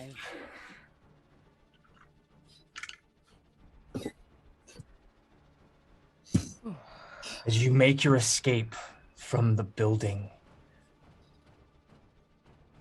the two individuals now lying dead on the floor after coming to blows over an argument you're unsure of what or why it happened. But you use that distraction to run. Bunny holding the map in her hands as she moves on, as you all head again as a group, making your way to that next pocket of light into the cemetery, heading ever so closely. From behind you, you hear more things in the darkness now that you have stolen the light away from the guard's shack. But it's strange. It's not the clicking and shrieking you hear. It's almost the tearing of flesh from the tearing of skin from bone and sinew and meat. And as you enter into this pocket of light, you hear, "Help me! Help, help, help, help, help, help, help, help me, me, help, help, help, help me, me." Hello? See this person? Where are you? Where are you? Who's there? And We have the lit candle, right? We can't stop. We have Yeah. to keep going.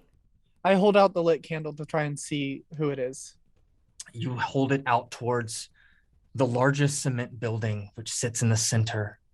Stains of mold and water streak paint this It's a haunting architecture straight out of last fall's horror film.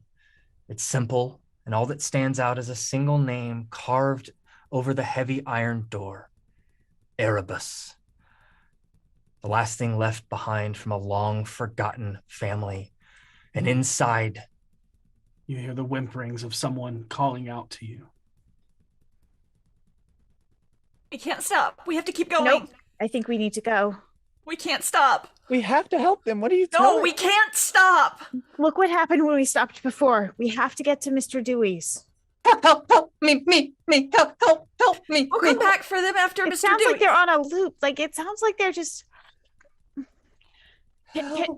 I'll call Can out. we lead somebody who needs help? Like, we've all been taught to help people. Like, oh my God, I can't I believe don't I'm hearing want this to from all die of out you. here. We're going to be okay. We are a team, and we take on new team members all the time. We need to help this person. Like, I can't even believe it what I'm hearing. We can't stop. We have a candle. Just stay huddled together. Stay in the light. Sammy Funny. will reach over with her candle and light it off Trishy's. Rock is gonna call out. Hey, we've got light out here. If you want to come out, we're here. And you just hear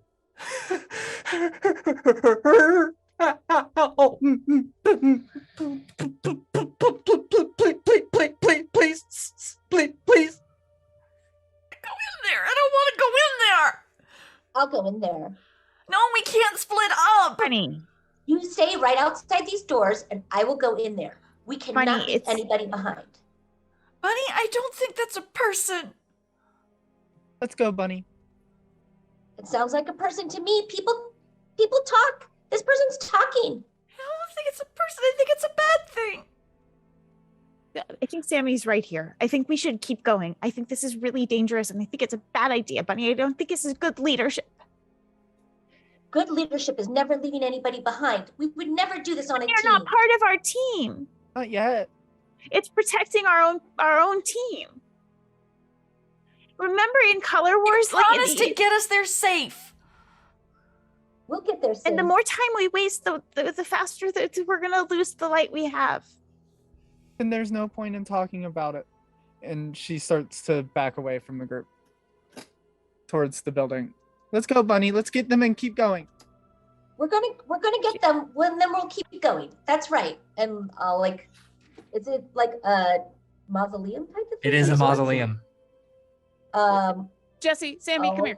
Let's Stay do it. really close, and I'll just kind of huddle with them But around Rock- our candle. But I need one of the candles for sure. Wait, So you I have to you have pull- Yeah, Trixie you've with got you. one, and Okay. we've got. Trishy and I will go up with the candles, and I'll pull the door open. And as I But Rock, pull away from Sammy, I put the 2 extra bullets in her hand as I back away. Jesse, but Yeah, Rock, Jesse. horror movie rules. Yeah.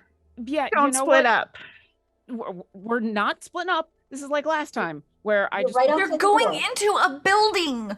It's a mausoleum. It's like It's a a building. above ground Just- tomb. We're not gonna be able to see you. just go in the door. Just go in the doorway so we can still see you. Okay. Okay. See, so I'll see, push see? open the door with the candle and say, I don't want to be here. "Hello." I don't want to be here Who's in either, there? but we're gonna do this. It's gonna be okay. And Bunny, as you go to open the mausoleum door, we need you to make a dire conflict roll. Oh, What is that? What is a dire conflict that roll? is bad news. Dire conflict roll means that something bad will happen to you if you fail. It does not mean that your character will be eliminated, but you could be injured. You could have something happen to you that is extremely detrimental.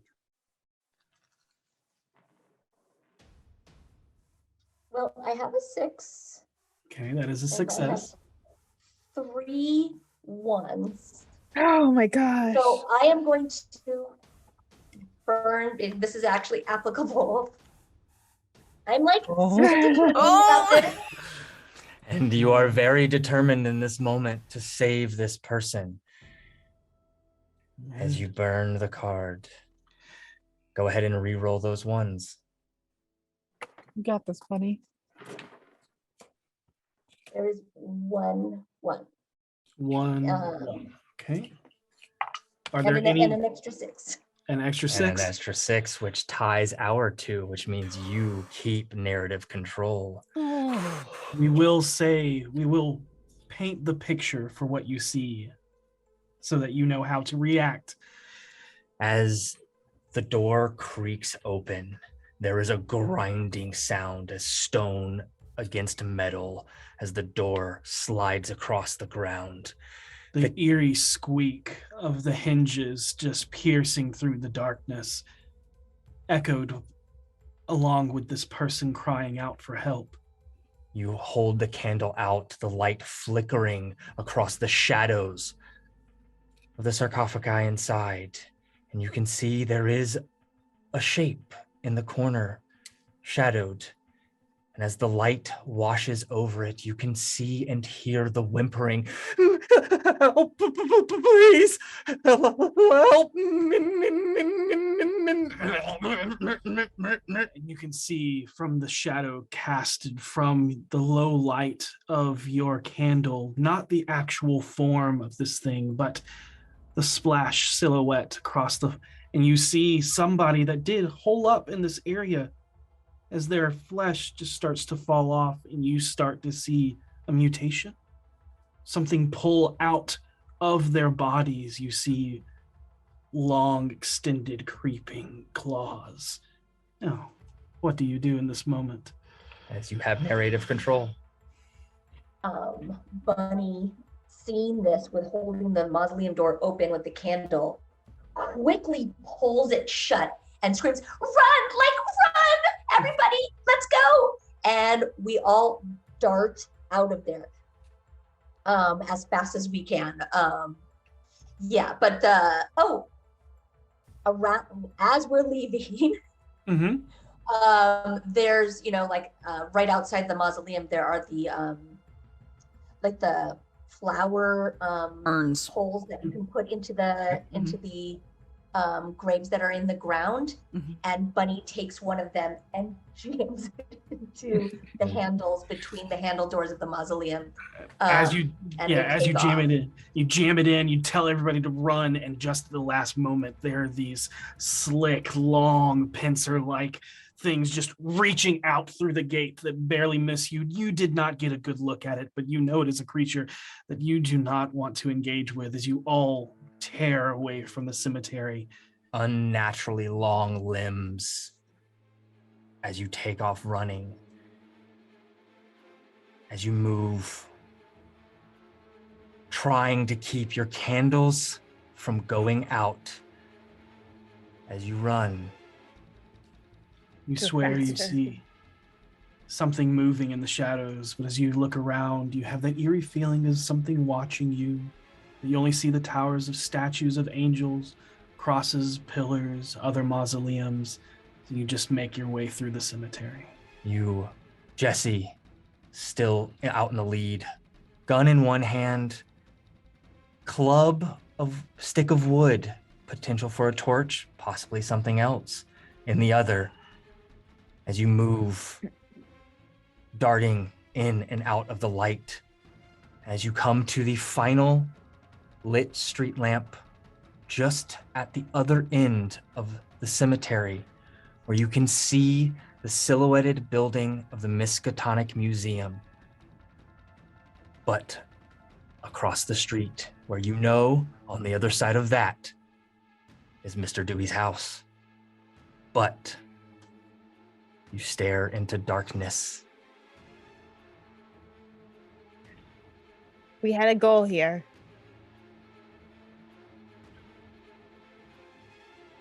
I think we need to go where we were going. Yep. Everyone together? Mm-hmm. Everyone together. Let's go. All right, and as you all take off running, I need one of you to make me a conflict roll for the group. I'll do it. All right, Sammy. You have 6 dice. 3, 4, 5, 6. Yes. Oh, yeah, baby. No ones, 2 successes. Right, that beats our 1-6. Moving, you can hear and feel that clicking sound, the screeching off in the distance. You can hear gunfire coming from somewhere within the city in the direction of the penitentiary where you just were, and lots of it.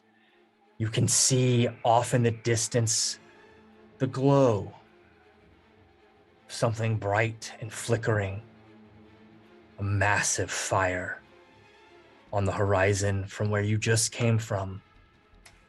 But you move forward into the darkness towards an 1800 style house of Mr. Dewey. Looks like a silhouette of a castle with an iron fence.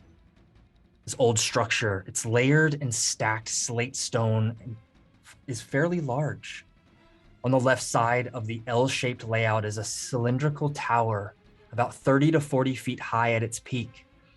The iron filigree around the windows not only brings a sense of Gothic foreboding, but may also offer some protection, although they do not seem to be fully barred. The yard looks to be littered with makeshift sharp implements and traps embedded into the ground like nasty, gnarled, rustic claws reaching out towards you. As you get to this gate, you can hear the scraping and skittering sound of something with more than 2 legs moving in the darkness. No, we gotta go. We can do this. We've got this.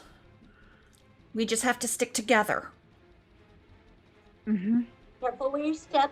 Remember your agility. We've done this before. Yeah. Cover the candles, and let's go.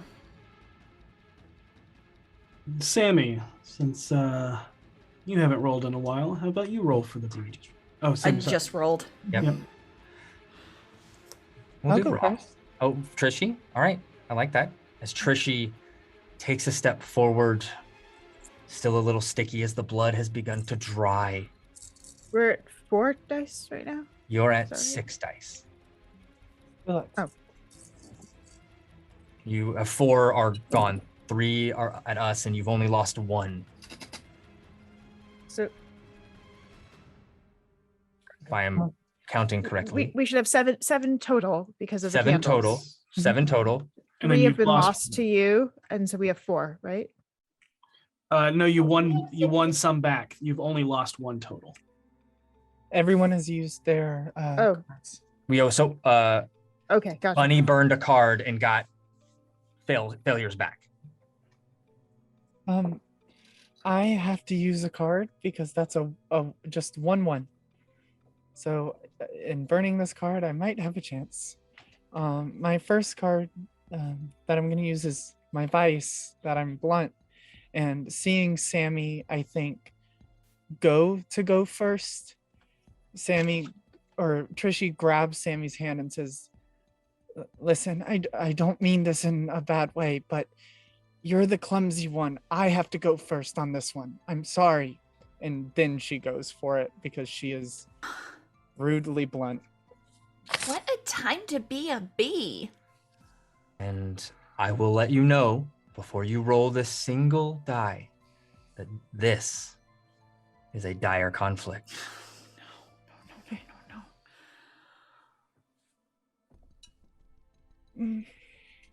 It's a 3. Go ahead and please snuff out your candle. That was really hard to do. I put them way too close to each other. Yeah, I Yes, have Trish. regrets. Trishy moves in, trying to be careful, but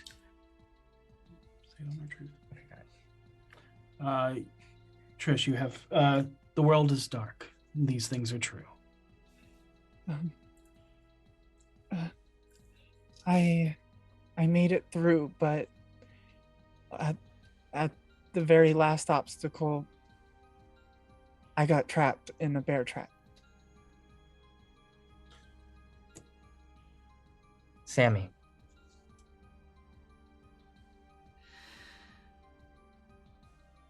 When the bear trap snapped on Trishy's ankle, Sammy ripped the club from Jesse and wedged it in to pry the trap open and pull Trishy out of it.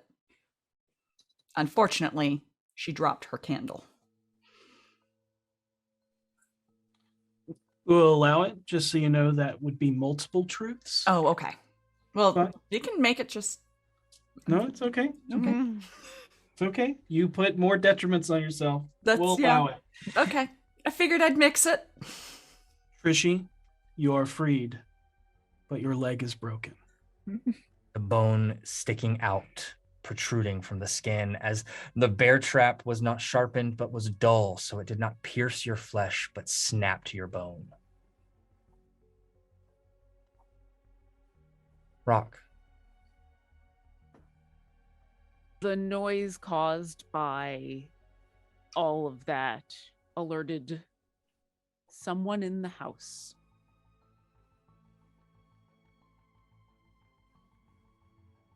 The man. Oh, are we done? I believe that is the Hold on. final. We are, We are. And we are alive. and we are, And we are And we alive. alive Oh, every time, Bunny. But hey, that is the truth. That is probably the most important, as all 5 of you are alive. You have 6 dice in your pool to start with. There are 6 candles remaining. well, Trishy, are you okay? It's gonna be okay. Just here, Okay. bite this. And I pull the friendship bracelet out of her pocket and stick it in her mouth for her to bite down on. okay. It's what they always do in the movies. You bite something, right? It Oh, helps. like, it helps. Let's just think about this here. Okay, first aid training. We need to find something to make a splint, right? So we need to get some wood or something, some sticks or something, and then we need to tie that on. Here. And I take the sweater that's tied around my neck off and start wrapping it around the club and Okay. her leg. Okay. How close did we get to the door before this happened? You are at the door. You were standing on the porch of this door with I'm this gonna- big Gothic door, iron barred wooden door, or iron banded wooden door. I'm gonna try the door. Okay. You knock. I'm trying to open the door. There's Oh, a try to panic. open it? Okay. Yeah. Got it. And as you reach for the door, as Sammy, you were trying to makeshift a splint that you may have seen at some point during first aid Yeah. training while at Didn't camp. pay that if much you were- attention. Yeah, weren't really paying attention. You got distracted by a pretty butterfly floating around. Rock, you reach for the door and the door swings open almost at the same time as you reach for the handle, and an unearthly being towers over you. For a brief second, you panic as you are pulled into the house by this thing before you realize it is a man in an Yeah. old, heavy canvas military coat and unnerving gas mask with wide eyes and a dissented jawline that ends at a flat, large faceplate with a gridded circle in the center. You see the man set down a shotgun and remove his mask. He is thin, well into his 50s, maybe early 60s, salt and pepper hair, sunken in and beady eyes. It's hard to tell if it's a sinister or auspicious look behind them, but you recognize Mr. Dewey. As I'm scrambling back away from this shock, I will call him, Mr. Dewey, help, please. Everybody come inside. Come inside. Mr. Dewey! Come on, Trishy, And- come on. And he'll walk over and actually pick you up Uh, to help you inside, Trishi. Trisha, and then make sure everybody's inside, looks like holds you halfway through the doorway, looks, and then closes the door. Ah, kid, what are you doing? what are you doing? You put a bear trap in your front yard. There's whatever they are, there's monsters out there. I'm sorry you got hurt. Let me see if I can find something for you. Are you okay? Obviously you're not okay. Her bone is sticking out. I know. It's called compound fracture. It's okay. I'll try and help. It's gonna hurt. You see him brings Trishy over to a table. There's stuff all on it, kind of paper strewn about, not even caring. He sets Trishy down. And the inside of the house. Are you a medical professional? Because I really don't. Jesse, just let him do this. He's a teacher. He knows things. And he kind of gives you both like a knowing look. You can tell he's not a trained medical professional, but he might know some things. Yeah. But as you look inside, you're now standing inside this house. It looks more like a disheveled library. Books are open haphazardly on every table, chair, shelves. There's not an area of wall space unoccupied. Newsprint cutouts from around the world, pictures, maps, book pages, torn, stringed, wrapped around every push pin, creating an intricate weave of colored webs. They are broken down into separate theories, including old esoteric occults, government conspiracies, religious practices, alien invasions, parallel universe theories. You name it, you could probably find a conspiracy theory board on it here. And as you go, the lights flicker. Mr. Dewey, what's happening here? I'm not sure, but I think I've got it figured out. I need to focus on your friend for right now. And you watch. I need you to go upstairs into the bathroom. It's on the left. You can find, I need the peroxide. I need you to find some gauze that's up there and some alcohol. And I need you to look at me, okay? Look at me. This is going to hurt. And I'm so sorry. Okay. And Trishy, I need you to make a conflict roll. Oh no. You're lying to me right now. It's the same exact thing. I have nothing but a 1. Right. I'm gonna have to use my virtue, resourceful. I think in this moment, she thinks it'd be better for her to be not awake for this.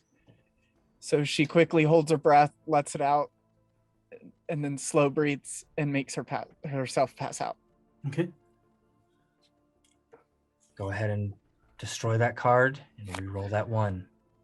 I'm gonna scream. Hey, at least that's a 6. Hey. And that is a success. And it is painful. And you're not sure if you pass out from making yourself pass out from being resourceful, or you pass out from the pain as the bone is reset into place. And please narrate your success. I think as the darkness is overtaking her, she feels the presence of her twin next to her by her side. But in that last moment, she kind of locks eyes with Bunny and repeats the mantra, "We have to be cheerful." And as she passes out, she wakes back up, sometime having passed. And her leg is in a splint and it's functional. She's going to have a hard time walking, but she can at least stand.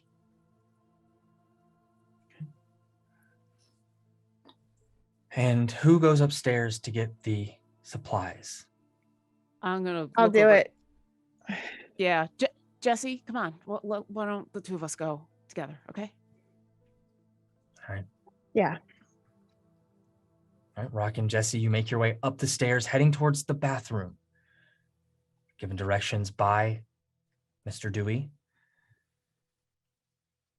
And as you make your way up, it's pretty easy to find. It's exactly where Mr. Dewey said it was.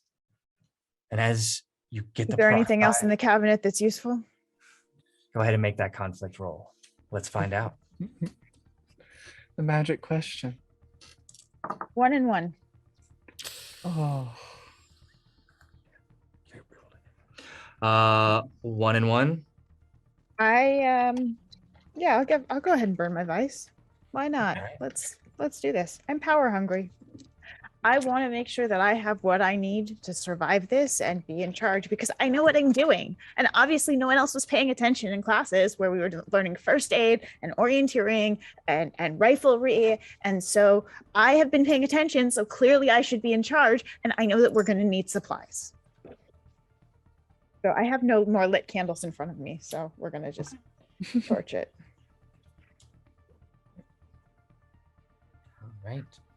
And with that, go ahead and re-roll those 2 1s. It was just 1-1. Oh, 1-1, sorry. And it is now neutral. So it's 1 success. And with that, Please tell us what else you find. in this medicine, A bunch of different first aid supplies, but also some weird, like, occult goodies. There are a few different vials of strange substances that I'm not familiar with. There are some runes carved into stones. And there are a few different metals that I've never seen before woven into different types of bands, almost circular bands in the cabinet. I will say you find something else as well. Okay. You notice a couple of things. You notice that there are feminine products here. There is a woman that at least once lived here. And something that kind of gives you a hint at her age, at least what it once was. So there's a book tucked away for reading in the bathroom. What is the book? It is a Babysitter's Club book. I take it because that's my favorite series.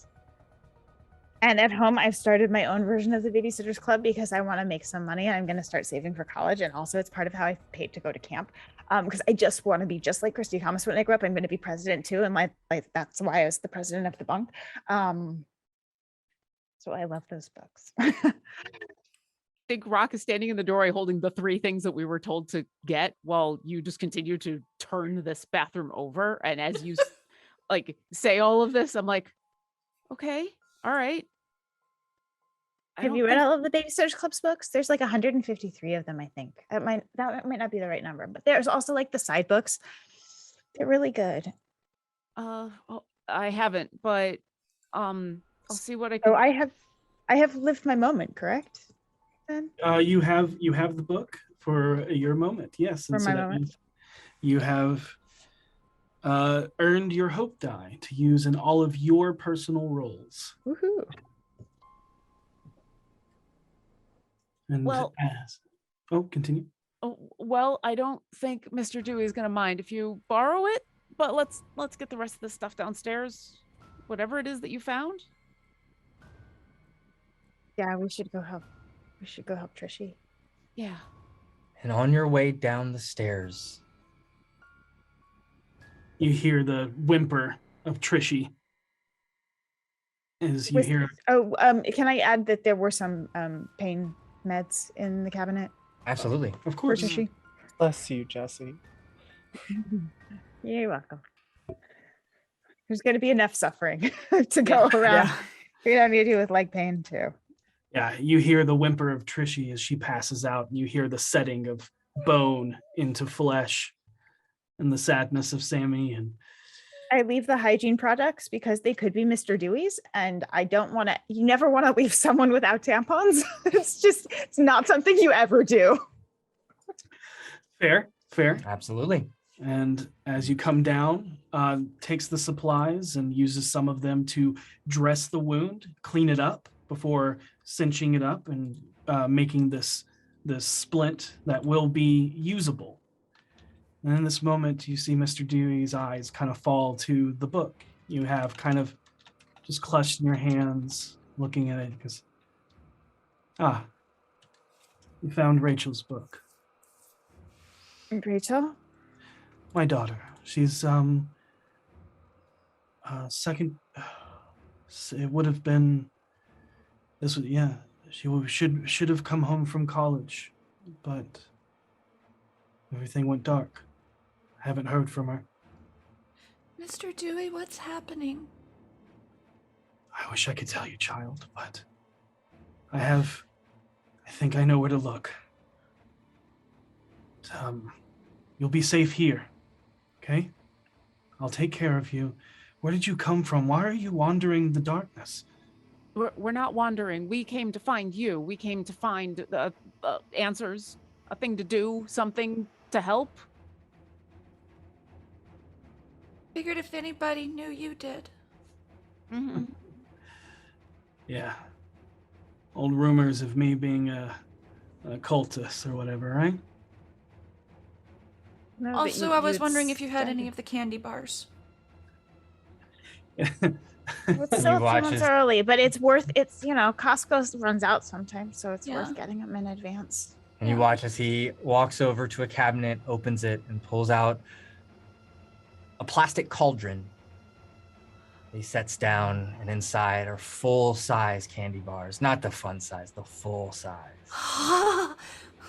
And Sammy will scarf one like it's the first non-beans food she's had in weeks. And he puts his hand over the rest of the bucket and goes, take one each, but don't fill yourself on this. It'll upset your stomach, okay?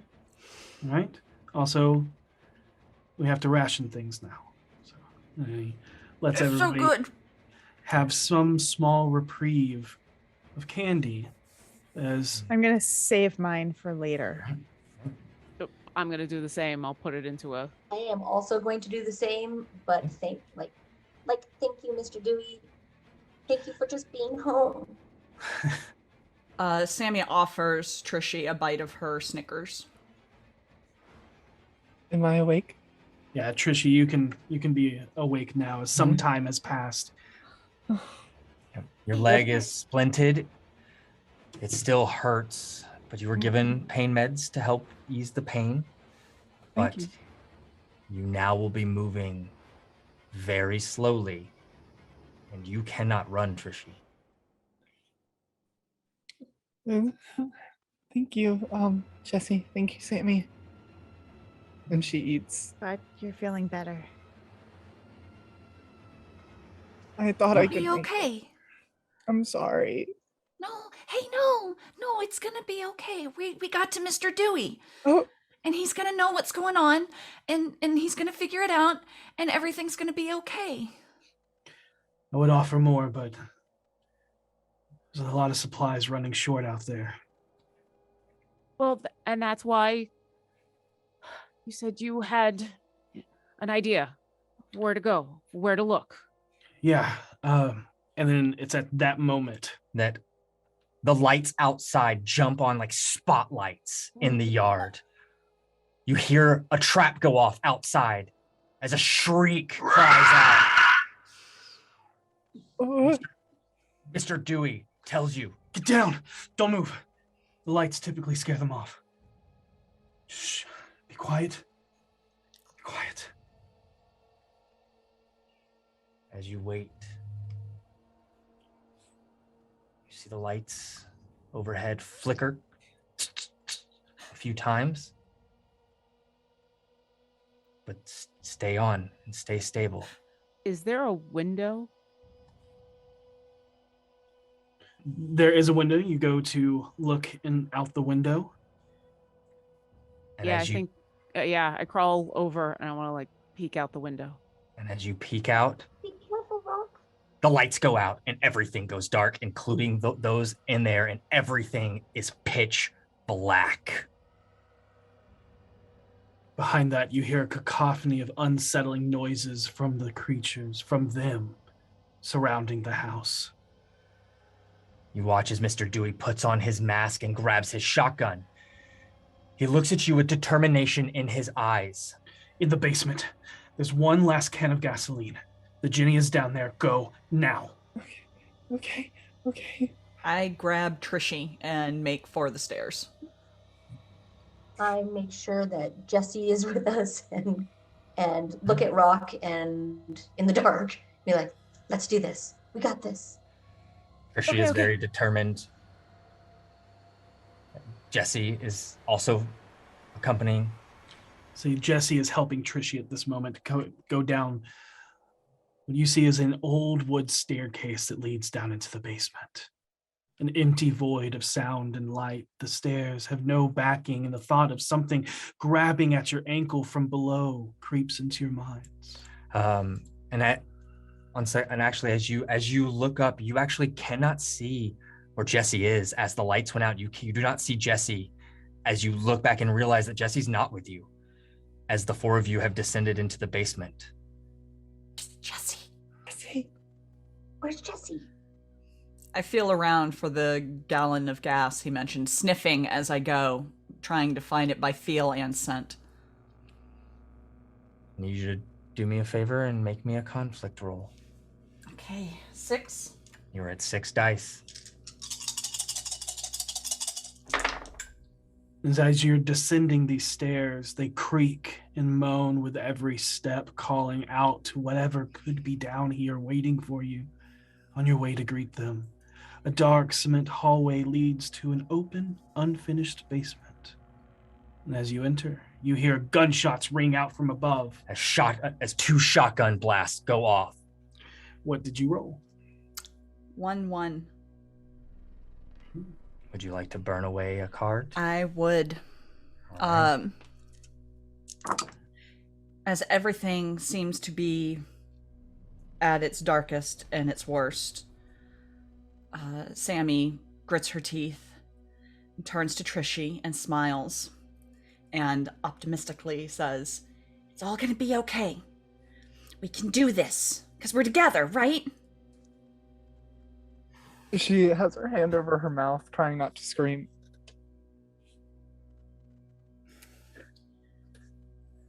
Go ahead and roll that die. That's a 5. That is a failure. Go An ahead. unsuccess in That is- your conflict. Go ahead and I don't know how I'm gonna do this. Lots of spit. Wait a Roll minute, out. wait a minute. Oh. Turns out she's the resourceful one. Okay.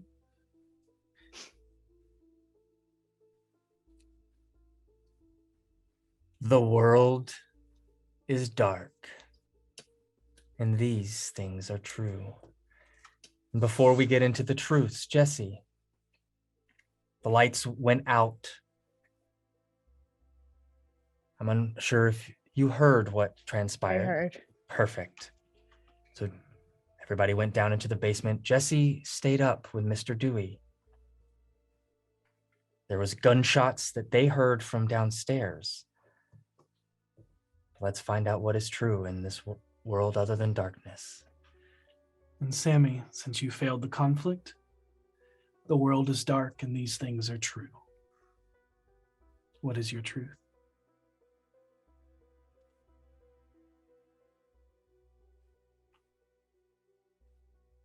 I kicked the gas tank, knocking it over. So half the gas poured out, but it was found. Okay.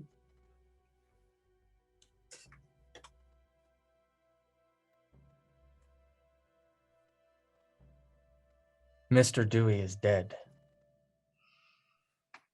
We will explain more as we get in further.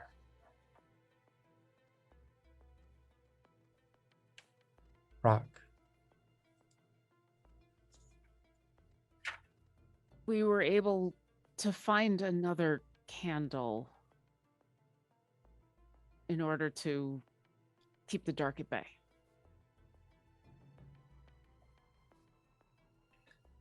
Bunny, you actually get to tell the truth this time. What? Mm-hmm. 3, 4. Oh, Wait, I must hold have on. miscounted then. 3, 4, 5. Nope. I just There you kidding. go. Really? Yeah. Yep. And And we are we alive. are We're alive. Okay. we are.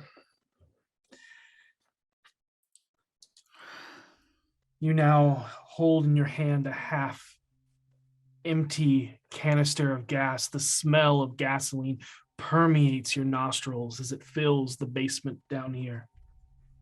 You're unsure as to where the Ginny might be. You have a new candle in your hand that you found, but the thought of lighting a candle in the dark filled with gas fumes does not seem like the brightest idea. But it may be your only hope, as then you hear those gunshots ring out again. You hear the crash of windows from above, and something hard slunk up against a wall as there is a struggle. You hear the screams of Jesse that was left You upstairs. hear the smaller sound of a gun or two. Jesse, Yes.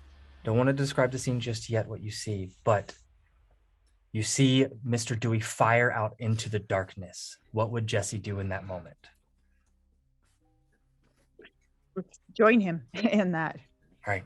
Then you hear multiple gunshots from below, the sound of a shotgun and a smaller caliber handgun.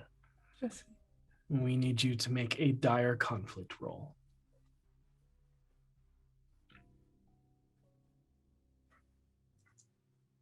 Two successes, one failure.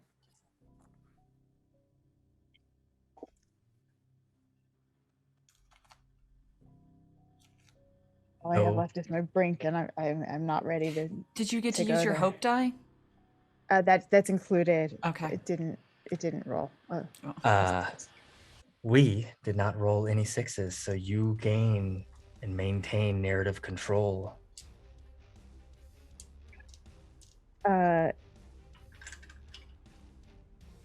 We fire off into the distance, and I go to grab more bullets from where Mr. Dewey said that there were more bullets, as he continues to try and hold whatever is encroaching at bay.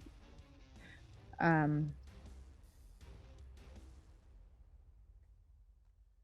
beg him to tell me what he knows about them. Anything you might know, anything that could help us. Where they come from, what they're doing, why they're here. Anything we can do to stop them. You said you thought you knew. What do you think you know? With the gunshots, you are able to stave off this creature, whether it is dead or alive. You are unsure, but you are alone in this darkness. In the small motes of light that are very faint, you can see his form pinned up against the wall a few feet up with a large, dark, glossy, black and gray striped, massive insectoid metatarsus lodged in his chest. There's a Mr. long Dewey? chitinous spear with 3 barbs protruding right before the joint broken off and dripping bright before yellow viscous goop. And in his last words, he does not say your name. He says, Rachel, go to the museum.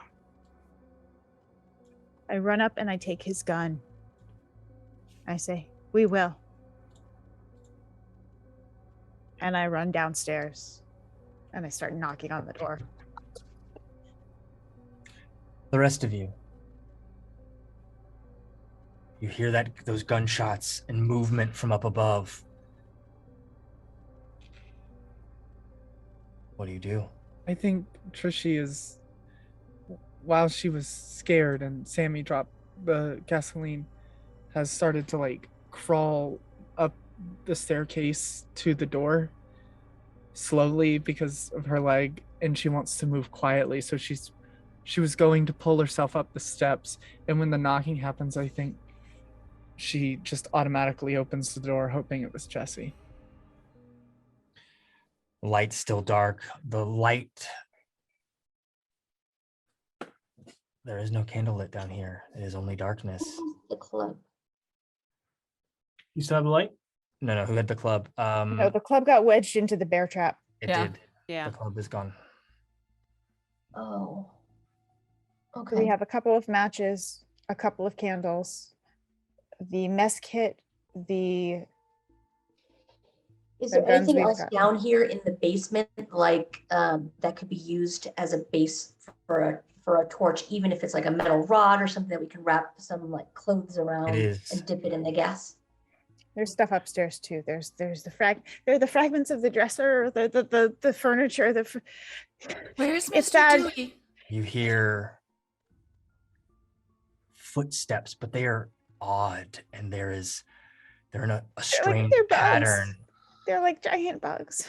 We like need to make Bugs. light right now. We have to go to the museum. I think Rachel's at the museum, Set or someone's set the at gasoline on museum. fire. Yeah, we can set the house on fire. It's Okay. a cellar, right? Right, so there's got to be a way out from here. There's always a cellar door. I'm gonna start looking around to see if there's some other way. Stay at the top of the stairs until we find something. If we have to go out that way, I'm gonna start looking. I need you to make a conflict roll, as it is pitch black. Brett, Feel around. You are currently at 4 dice. that's nothing.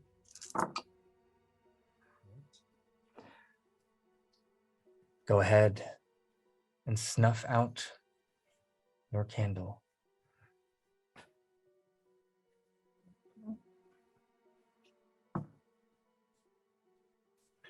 The world is dark. These things are true.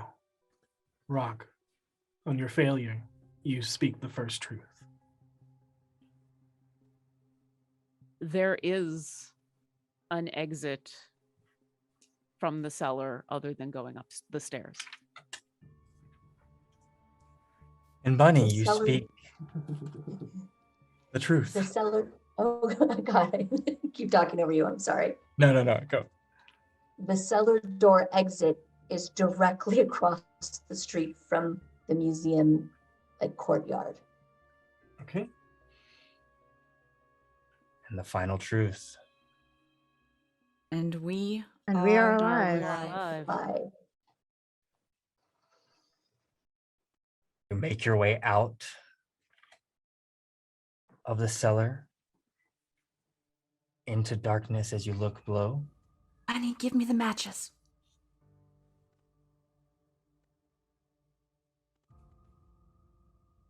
Have the matches?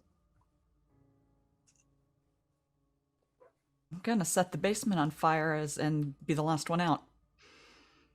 All right. It will like cause a distraction at least. I've always wanted to do this. And we need a conflict roll. And this will be a dire conflict roll. Yep. As you can hear, as you move down to try and strike the match, the first strike does not go off. As you try to do it, you can hear something moving down the stairs as it moves up against the door you have closed, scraping and scratching and clawing at it. You can feel something that reverb through your body as you feel your entire skin crawl.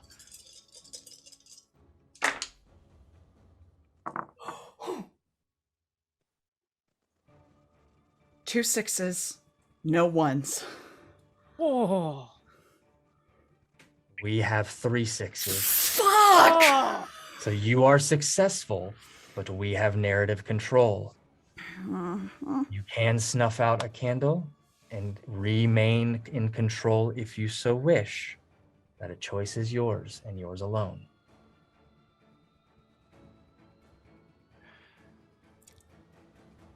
I'm gonna keep the candle. All right. You are successful. You light the basement on fire. But in lighting on fire, you have the hope of at least the light pushing back this creature, but you lose all of the work Mr. Dewey had been researching into.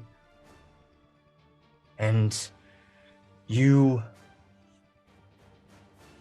get the fire going as the door flies open, and you do not see much of this creature, but you do see it is large elongated limbs, but multiple limbs that extend out from each other, that wrap around the door more times than it should. And as the fire goes up, you hear that shriek and that shriek as it scurries back up, moving unnaturally so as it disappears into the darkness up above, as you turn and run, fleeing out of the cellar as the flames take hold.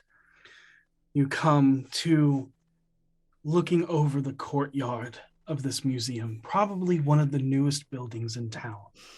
And you can see it is silhouetted not only from the building that you are behind that is beginning to alight, but the entire horizon behind it is aglow as the city burns.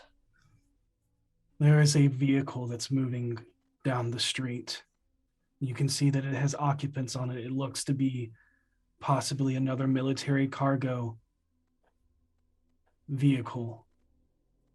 As it then, there's a creature that scurries out, trying to get it back into the darkness, and crashes into this vehicle. Pickup truck.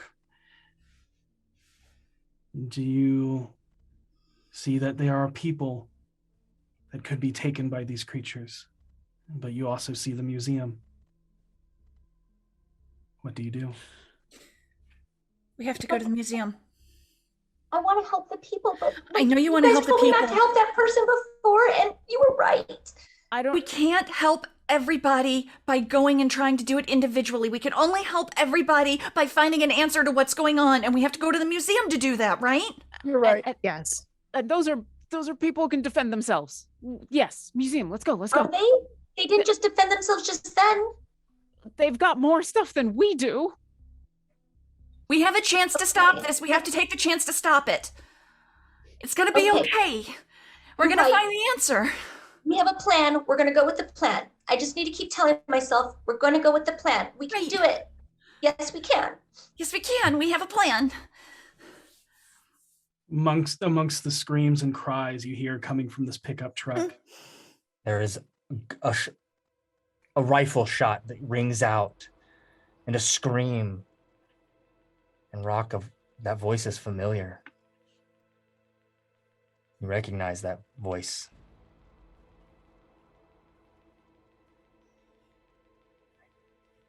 Rock stops as they're moving towards the museum and listens. And you look over. Which family member do you see holding the rifle, aiming at them? Ooh. It's Ralph. It's the oldest brother. That's how he paid for college. I put my hand in my pocket and I reach for the broken piece of a Swiss Army knife knockoff that I have.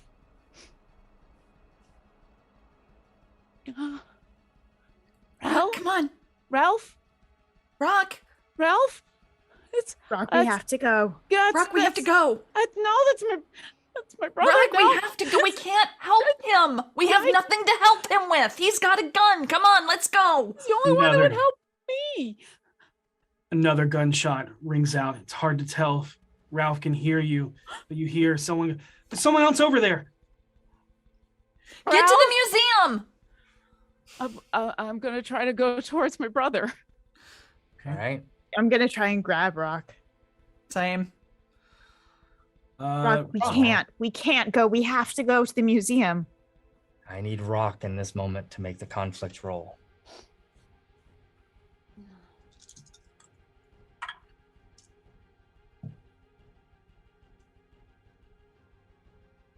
I'm gonna burn my virtue because I just got 2 1s. So I need to roll that again. What is your virtue and how are you using it? My virtue is persistent. And I think in this moment, she was persistent in the pursuit of an answer. But what's the point of an answer if you don't have your family to share it with? And now she has a new thing that she needs to do, and she has to go help her brother.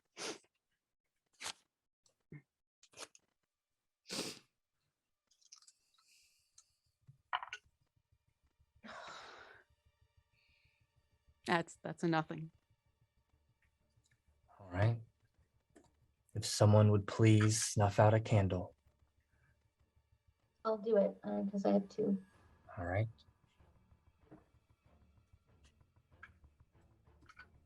These things are true. The world is dark. There are 3 candles left. Rock, please give us a truth. I'm pulled away before I see what happens to Ralph.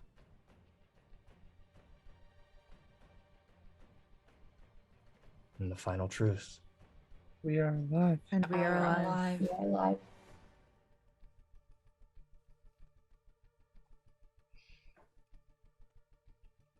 In the last moments,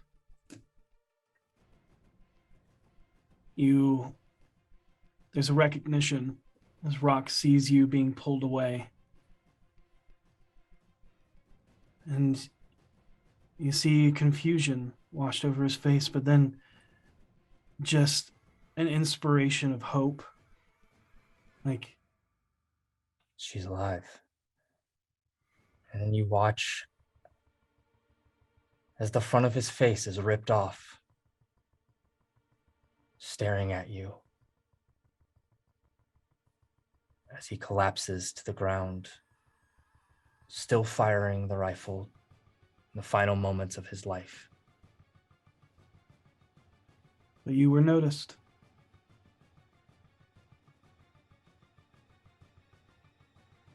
Sorry, Rock. We gotta get inside. Come on. Come on. Okay, let's run. And Sammy will kind of pull Rock towards the museum. I'll just dully follow. All right. Probably one of the newest buildings in this town. It was rebuilt from its smaller building into an angular geometric monstrosity that many believed to be an eyesore about a year ago. In the darkness of the eternal night, it towers over you like a colossal mechanical arachnid of glass and steel.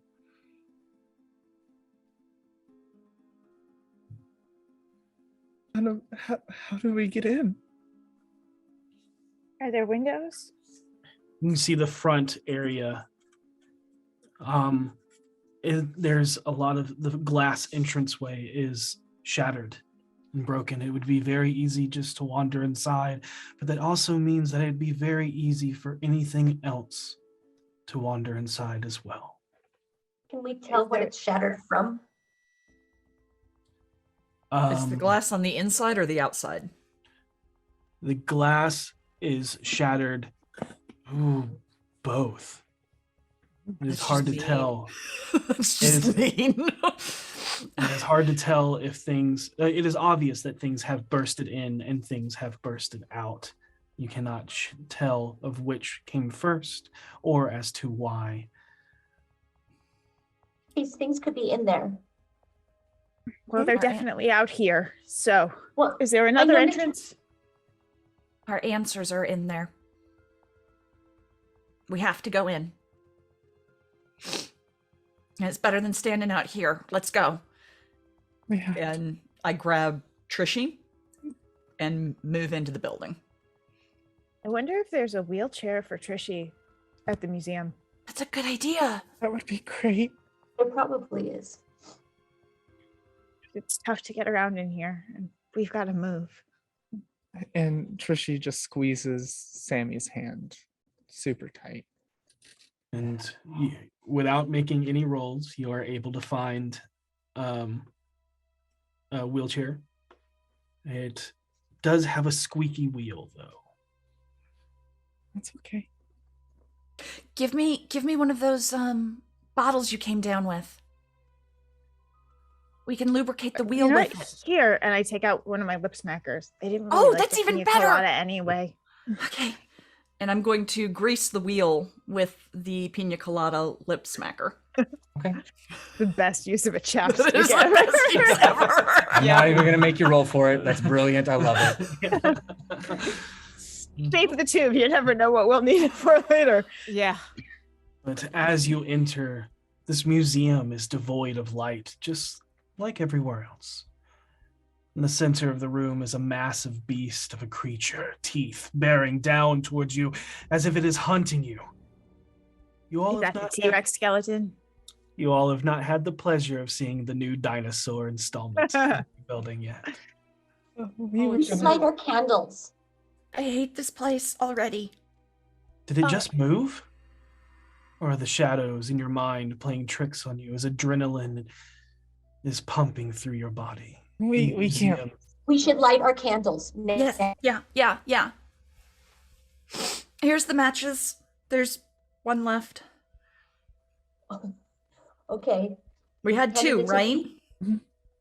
You had two. We You had have two. one match We had left. 2 matches. We Yep. lit one. Okay. Yeah, I one was will- lit. You- So there's one left. You're handing it to me to do it. Yeah. All right, Bunny. I need you to make a Okay. conflict roll Mm. to see if this final match lights. I'm so anxious. Well, I have 2 1s Oh and a gosh. 2. And so I will burn my vice, which is that I am short-tempered. And as I grab the match, I'm still reeling from what happened outside. And I grab it out of Sammy's hand. And I know that I'm her mentor, but I snap. You shouldn't be holding this anyway, and you shouldn't be making all of the decisions. We should have gone and saved Ralph. We should have gone back for those people, and now they're dead because of you. You shouldn't be making these decisions. You're just a little child. And I grab the match, and I will attempt to relight this candle. And there are no 1s, but it's 2 5s, so no success. All right. If you would please go ahead and snuff out your final candle.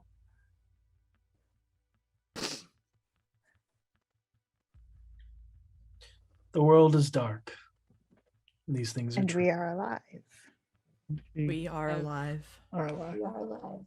2 candles left. And as you go to light, this match keeps not catching. And as you do, you tear the head off as it falls into the grass and you lose it. You can hear the sound moving up when suddenly there is a flash of light in your eyes from inside one of the exhibits. As you hear, I hear him, somebody. Hello? Go towards it. Go towards it. Who? I'm Bunny? going- Is that you? And you see Mike. Yeah? And you see Mike coming around holding a flashlight, a security guard's flashlight, wearing Legionnier's armor and carrying a greatsword. Like, oh my God. Abby, you didn't tell us your boyfriend literally was- my knight in shining armor. You didn't tell us he was working at medieval times. Oh my god, he's I so literally cute. Just broke the match that I knew. This is so accurate. To light my hope card.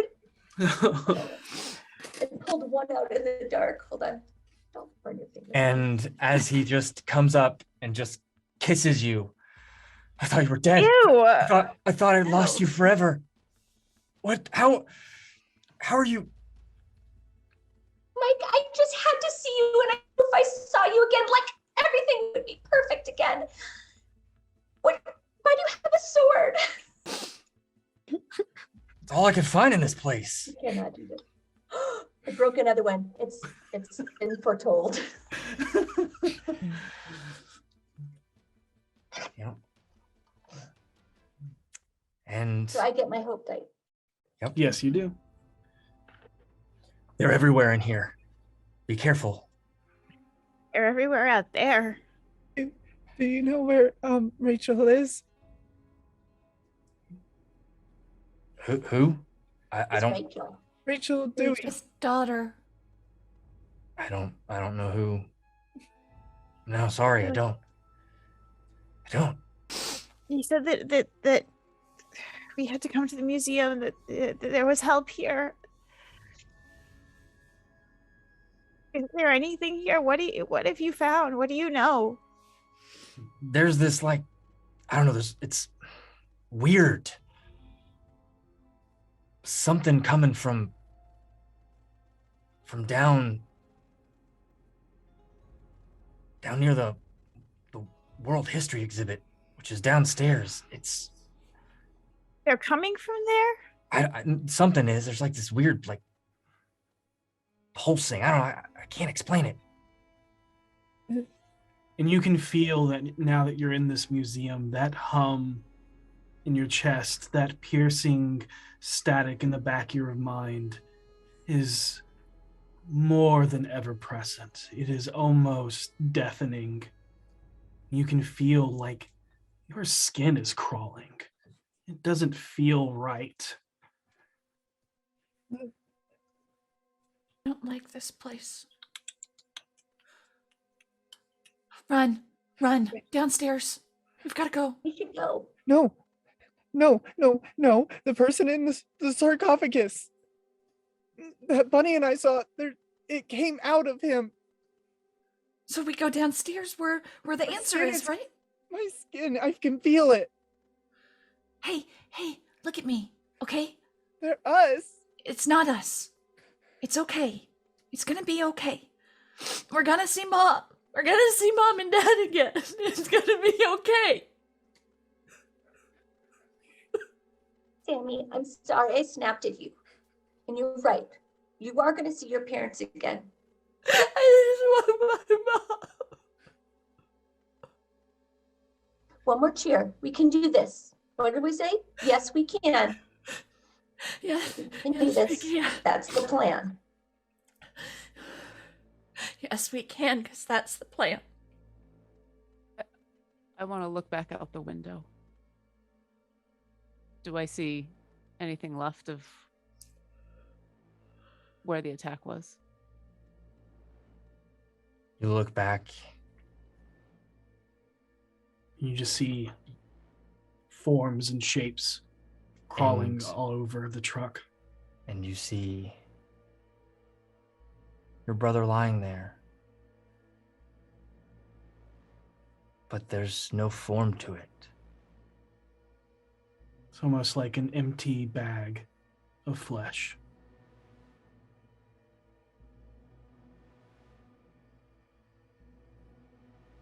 And you'll hear me whisper quietly, "They become us?"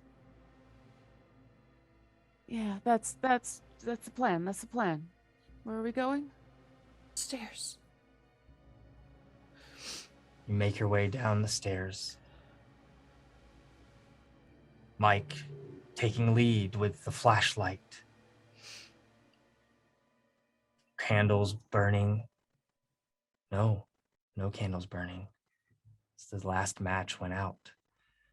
Clinging as close as you can as you all take steps down towards this pulsing pull that you can feel inside of you.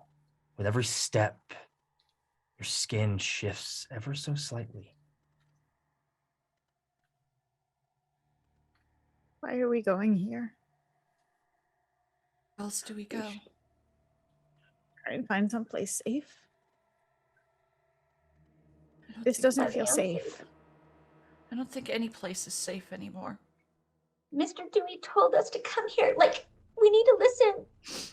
You guys were the ones who said he was the one who had the answers. We're and this is here, where but he told us to come. Mike's saying there aren't any answers here. So He Maybe- said to come here. Maybe Mike You just doesn't said know what to that. look for.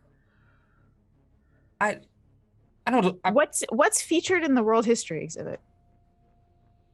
Oh, there's many things featured in the World History exhibit, and if you ask Mike, he tells you that he hasn't ventured further into it because of the same reasons you are trepidatious about doing so. That feeling of your skin crawling, something underneath it, just intensifies with every step.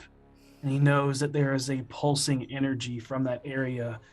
But as you stand at the precipice of the old world history, it does not feel like it is in this room, but possibly beneath it. A remnant of the old museum. I take out.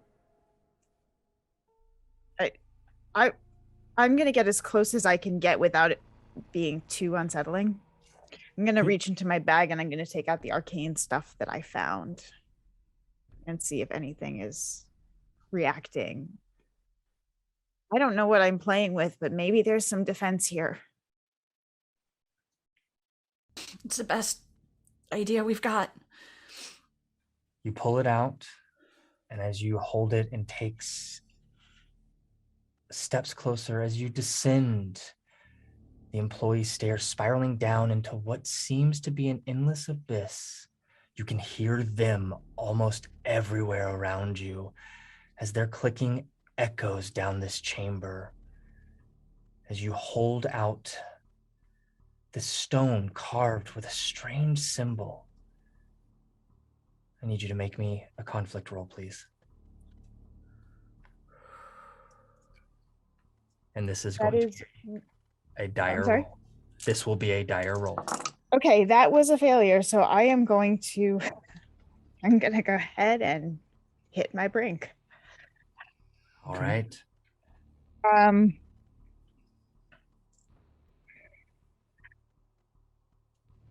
Bunny is reckless. Bunny came here selfishly. The only thing she cares about is herself. She's not going to take care of us. You shouldn't trust her.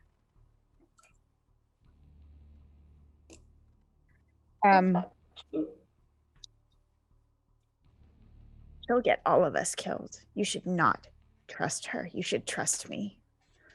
My brink was, I've seen you sabotage the vote for bunk leader. Wow. So good. Again, it does not destroy the card. Please make the roll before. Oh, sorry. Yep. Because you can keep using your brink if you are successful. I lose my hope die though, right? If it's a failure. If it's a failure, you lose your hope die.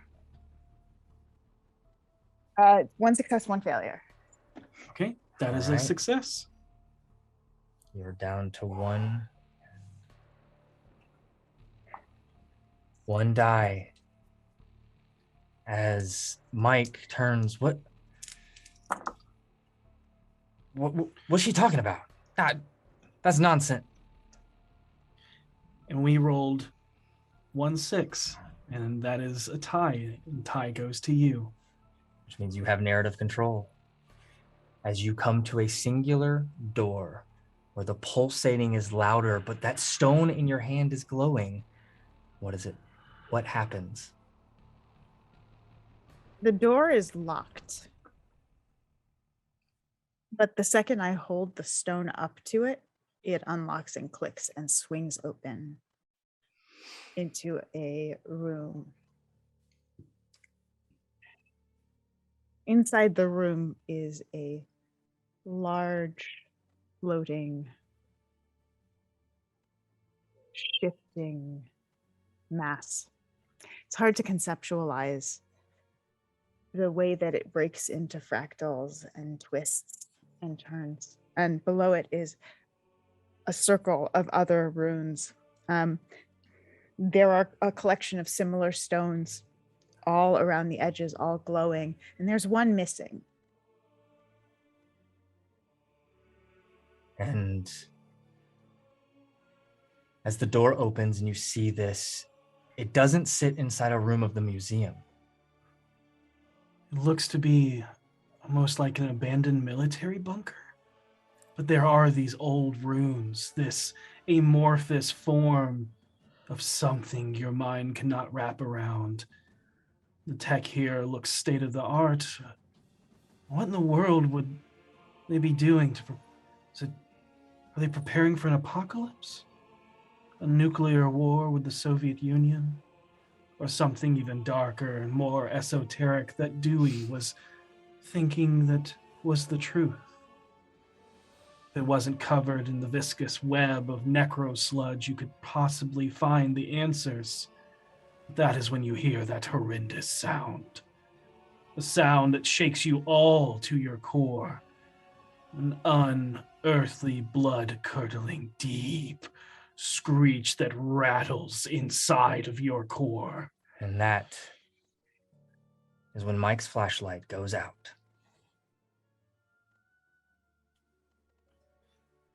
And Bunny, need you to make a dire conflict roll as you are all huddled together waiting for Jesse to reemerge from the depths of the unknown. Okay. You have one dice. One die. I have my hope die though. You do have your hope die. die. You absolutely have your hope die. Okay. Unfortunately, I rolled ones on both of them. And so I'm going to have to use my brain core. We are in big trouble.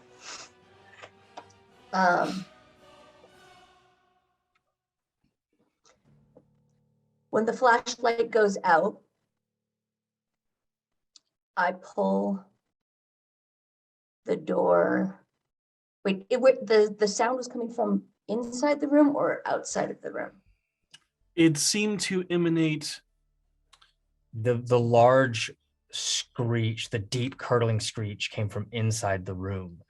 But it more so came from inside you.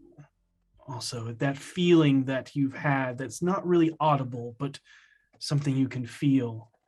It definitely seemed to increase once the door was opened. But okay. When the flashlight goes out and we hear the sound, I pull the door shut. I told you all. I told you all. She's the monster. This isn't true. Bunny, what are you know me. doing? And I shut the door. She's a monster. Don't you hear it?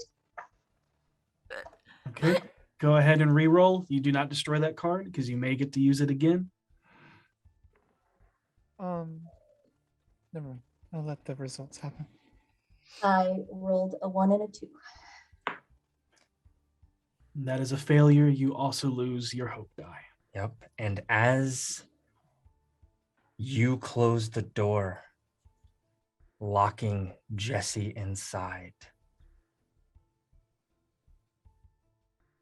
you turn as Mike pulls himself against you protectively as you hear the sounds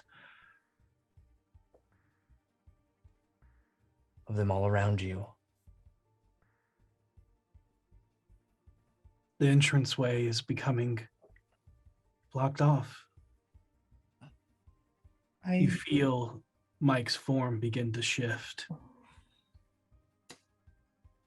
And there's another that seems to be stumbling from the shadows. A female that looks towards the twins. Trishy? Sammy? Mommy? No. Come on, Mommy. Mommy? No. Mommy, this is you! Mommy! Do And you run to I her? run to my mother. I was wondering, my hope is when I find answers, we are the monsters. After Bunny closes the door on Jess, she realizes it. And it doesn't necessarily fill her with hope for Bunny, but hope for Jessie, because she was right. Bunny was a monster, and she's going to turn into one. I need to help Jessie. And I run away from my mother. Okay. If you would please snuff out a candle so that there is only one remaining, please. You want to do yours? You want me to do mine? I'll do mine. Okay.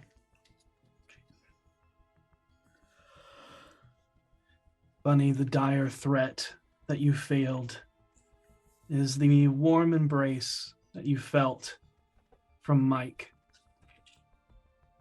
Begins to slowly feel uncomfortable as you hold his arms around you, and then all of a sudden his skin just becomes loose and slops off. You look down, and it is his form has become degloved, and your own blood pours down. You can see the bone and sinew that should be there is slick and gray and black, striped, metatarsal and insectoid.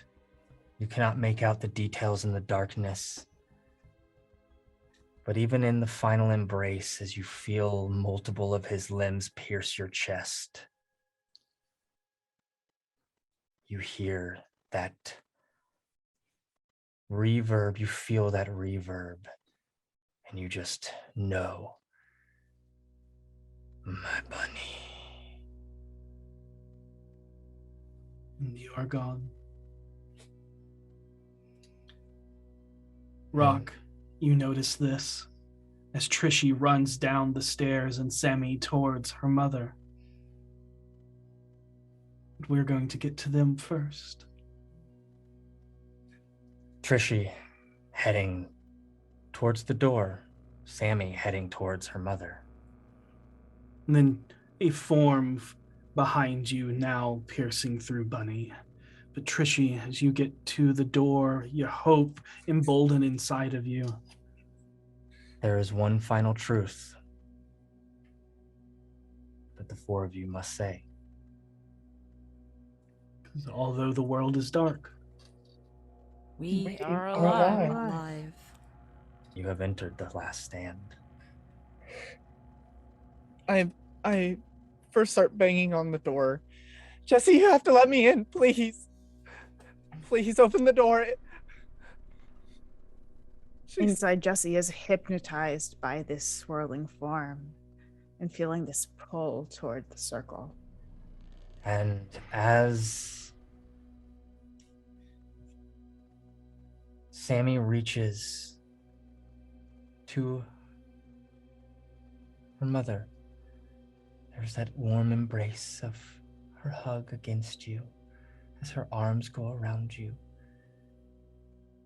And then her second pair of arms, and third and fourth and fifth. Sammy, we need you to make a dire conflict roll. You do have your hope die as for a moment. That's true, yeah. You got to hug your My- mother. I found hope in the arms of my mother. Mm-hmm. Oh. The And many, it's one and the many hope die. arms of your Mhm. mother. A 6 and a 3. 6 was on the hope die, if that matters. All right, and in that success, you pull away as your mother skin flops off of her as you back and stumble and trip down the stairs. Cause she's not mom! Sammy. It's not mom! Hey, Sammy, come on. Trishie needs your help. Trishie is trying to pull open the door, wedge it open. She Does pulls not apart open. her splint. You're pulling, and Rock, as you gather Sammy and make your way, you get to the door, and as soon as Rock gets to the door opens. I immediately jump in. I stumble in. And as you all fall in and stumble in, you look up at this mass. You can see Jesse also floating a foot or two off the ground, just mesmerized by this amorphous form in this room, this bunker covered in esoteric arcane runes that have a pulsing glow to them, all covered in some type of necro sludge. Jesse? Jesse, what are you doing? Oh, it's amazing. Jesse, how are you flying? They know so much. And Rock, you can see They're so that, strong. you can see that pulsing rock, how fitting, in her hand, and the missing stone at the base of it. They're promising me so much for finishing it for them. I try to run forward and grab that stone from her to put it in the spot where one's missing. Don't you dare. As they do that, I'm going to stay in the doorway and turn around and look for my brother. Rock, you turn away. And Sammy, we need you to make a dire roll with only one die. Hoocha, hoocha, hoocha. Lobster. That's a 1 and a 2. So I can burn my vice to re-roll the 1, right? You can. My vice is that I'm selfish.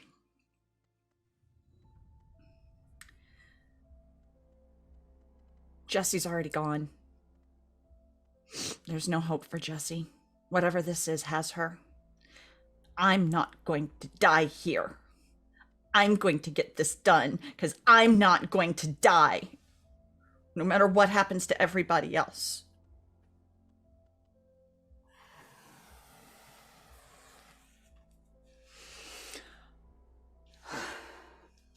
Reroll the 1. That's a 4. And in that moment, Rock, you look out and you see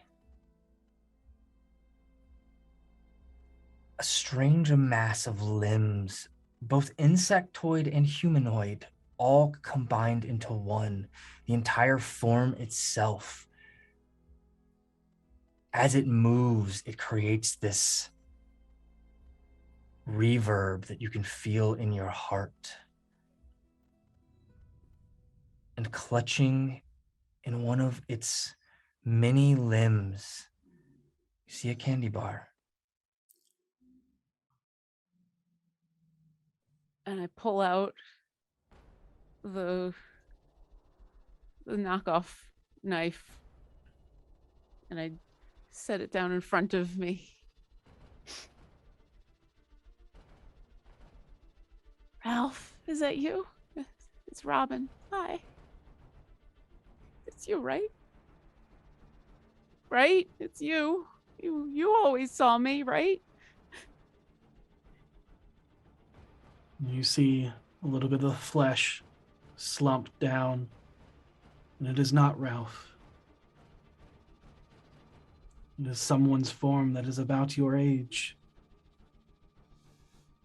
As you see the flesh of Bunny slop to the floor, and Sammy, as you go to pull this stone away from Jesse, you're all there. You all see the truth.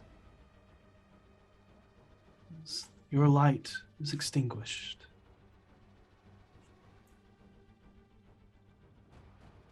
If only you could have survived.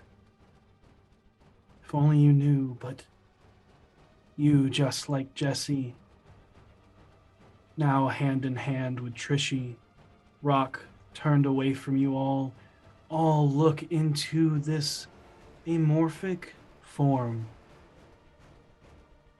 As Jesse said, so much knowledge, so much truth that they are offering you as you feel your skin begin to itch and move.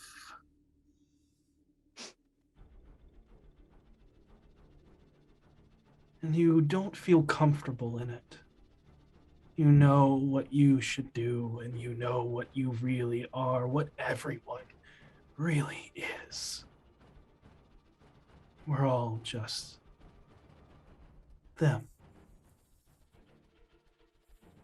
As darkness takes you all.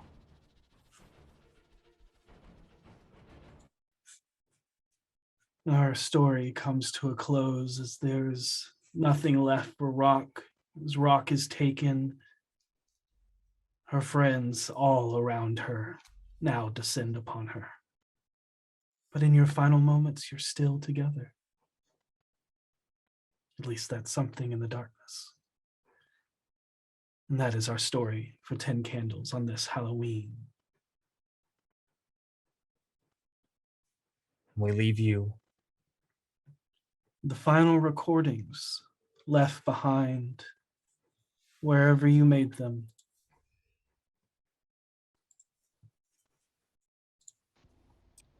Like, hello?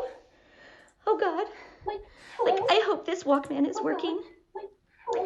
They're rounding us up. We're leaving camp. And like, I just don't know what I'm gonna do, you know? I've always been the one to cheer people on, so I just need to, like, you know, remember my cheer coach's words. Stay determined. Stay focused. You can do this, Bunny. Like, okay. Here we go. One last cheer for everyone. We can do this. Yes, we can. We can do this. That's the plan. Go team. Dear Mom and Dad, well, it's been a weird summer, and I don't even know if this will get to you because I don't know what's happening with the postal service, but hopefully you get this. Things got bad here. There's something going on, but I am going to find out what it is, and I'm going to find a way to get everyone out of here and get everyone safe and come home. It's gonna be great. You're gonna be really, really proud of me. And then maybe next year I can get a dog, because I will have shown you that I'm super responsible. I hope work isn't too hard. I hope that everybody's okay. I miss you. And I hope I make you proud. Because I'm not scared.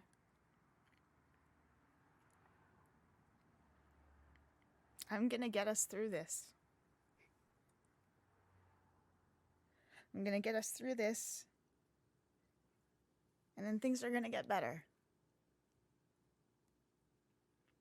I love you both so much.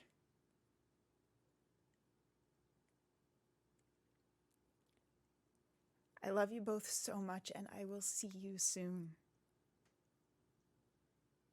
Love, Jesse. Just in case, I just wanted to leave you a message, Mommy. I hope you get it. Me and Trishy are gonna go do something. We're gonna go find you. But don't worry, cause Bunny's with us. Bunny's here, and Rock's here, and Jesse's here. And we can do this. I know we can. You just stay put, cause we're gonna come find you. And when we find you, we're all gonna go someplace safe. And everything's gonna get back to normal. And the world's gonna be okay. Alright? So don't worry, Mom. Everything's gonna be okay. I promise. I promise. Just in case. I just wanted to leave you. Hey, Mom. Hey, Dad. You know, this would be a lot easier if you had called. At least once. You know, just once. The whole time. But it's not, and you didn't, and so I understand. And I just want you to know I don't blame you. It was a lot, and I wasn't anything to pay attention to. I do love you, though. And I know you love me. I do, I know. It would have been nice to hear it, though. Tell the others I don't blame them either. Tell Ralph thanks for always trying to pay attention to me, even though he's not home much anymore. Tell Ronnie and Reese thanks for always making sure that their hand-me-downs were in good shape. And tell Riley I forgive him too.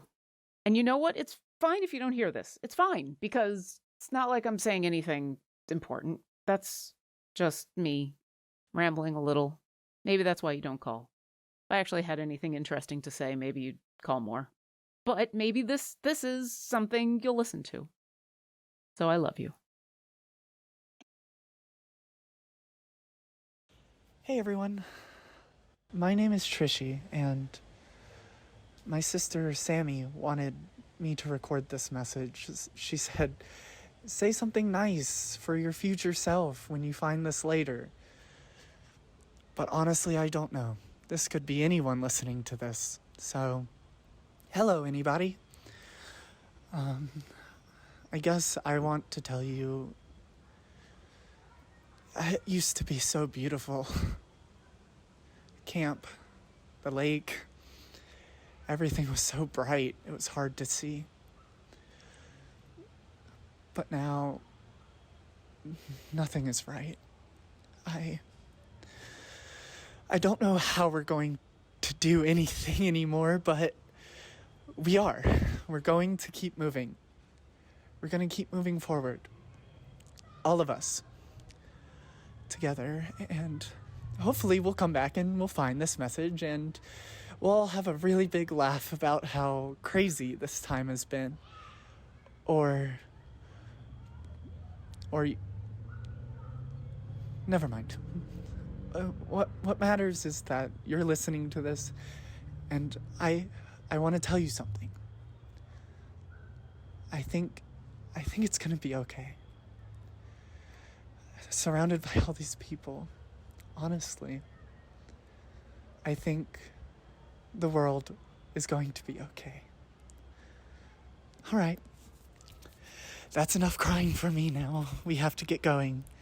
So, have fun in your world of light. Goodbye.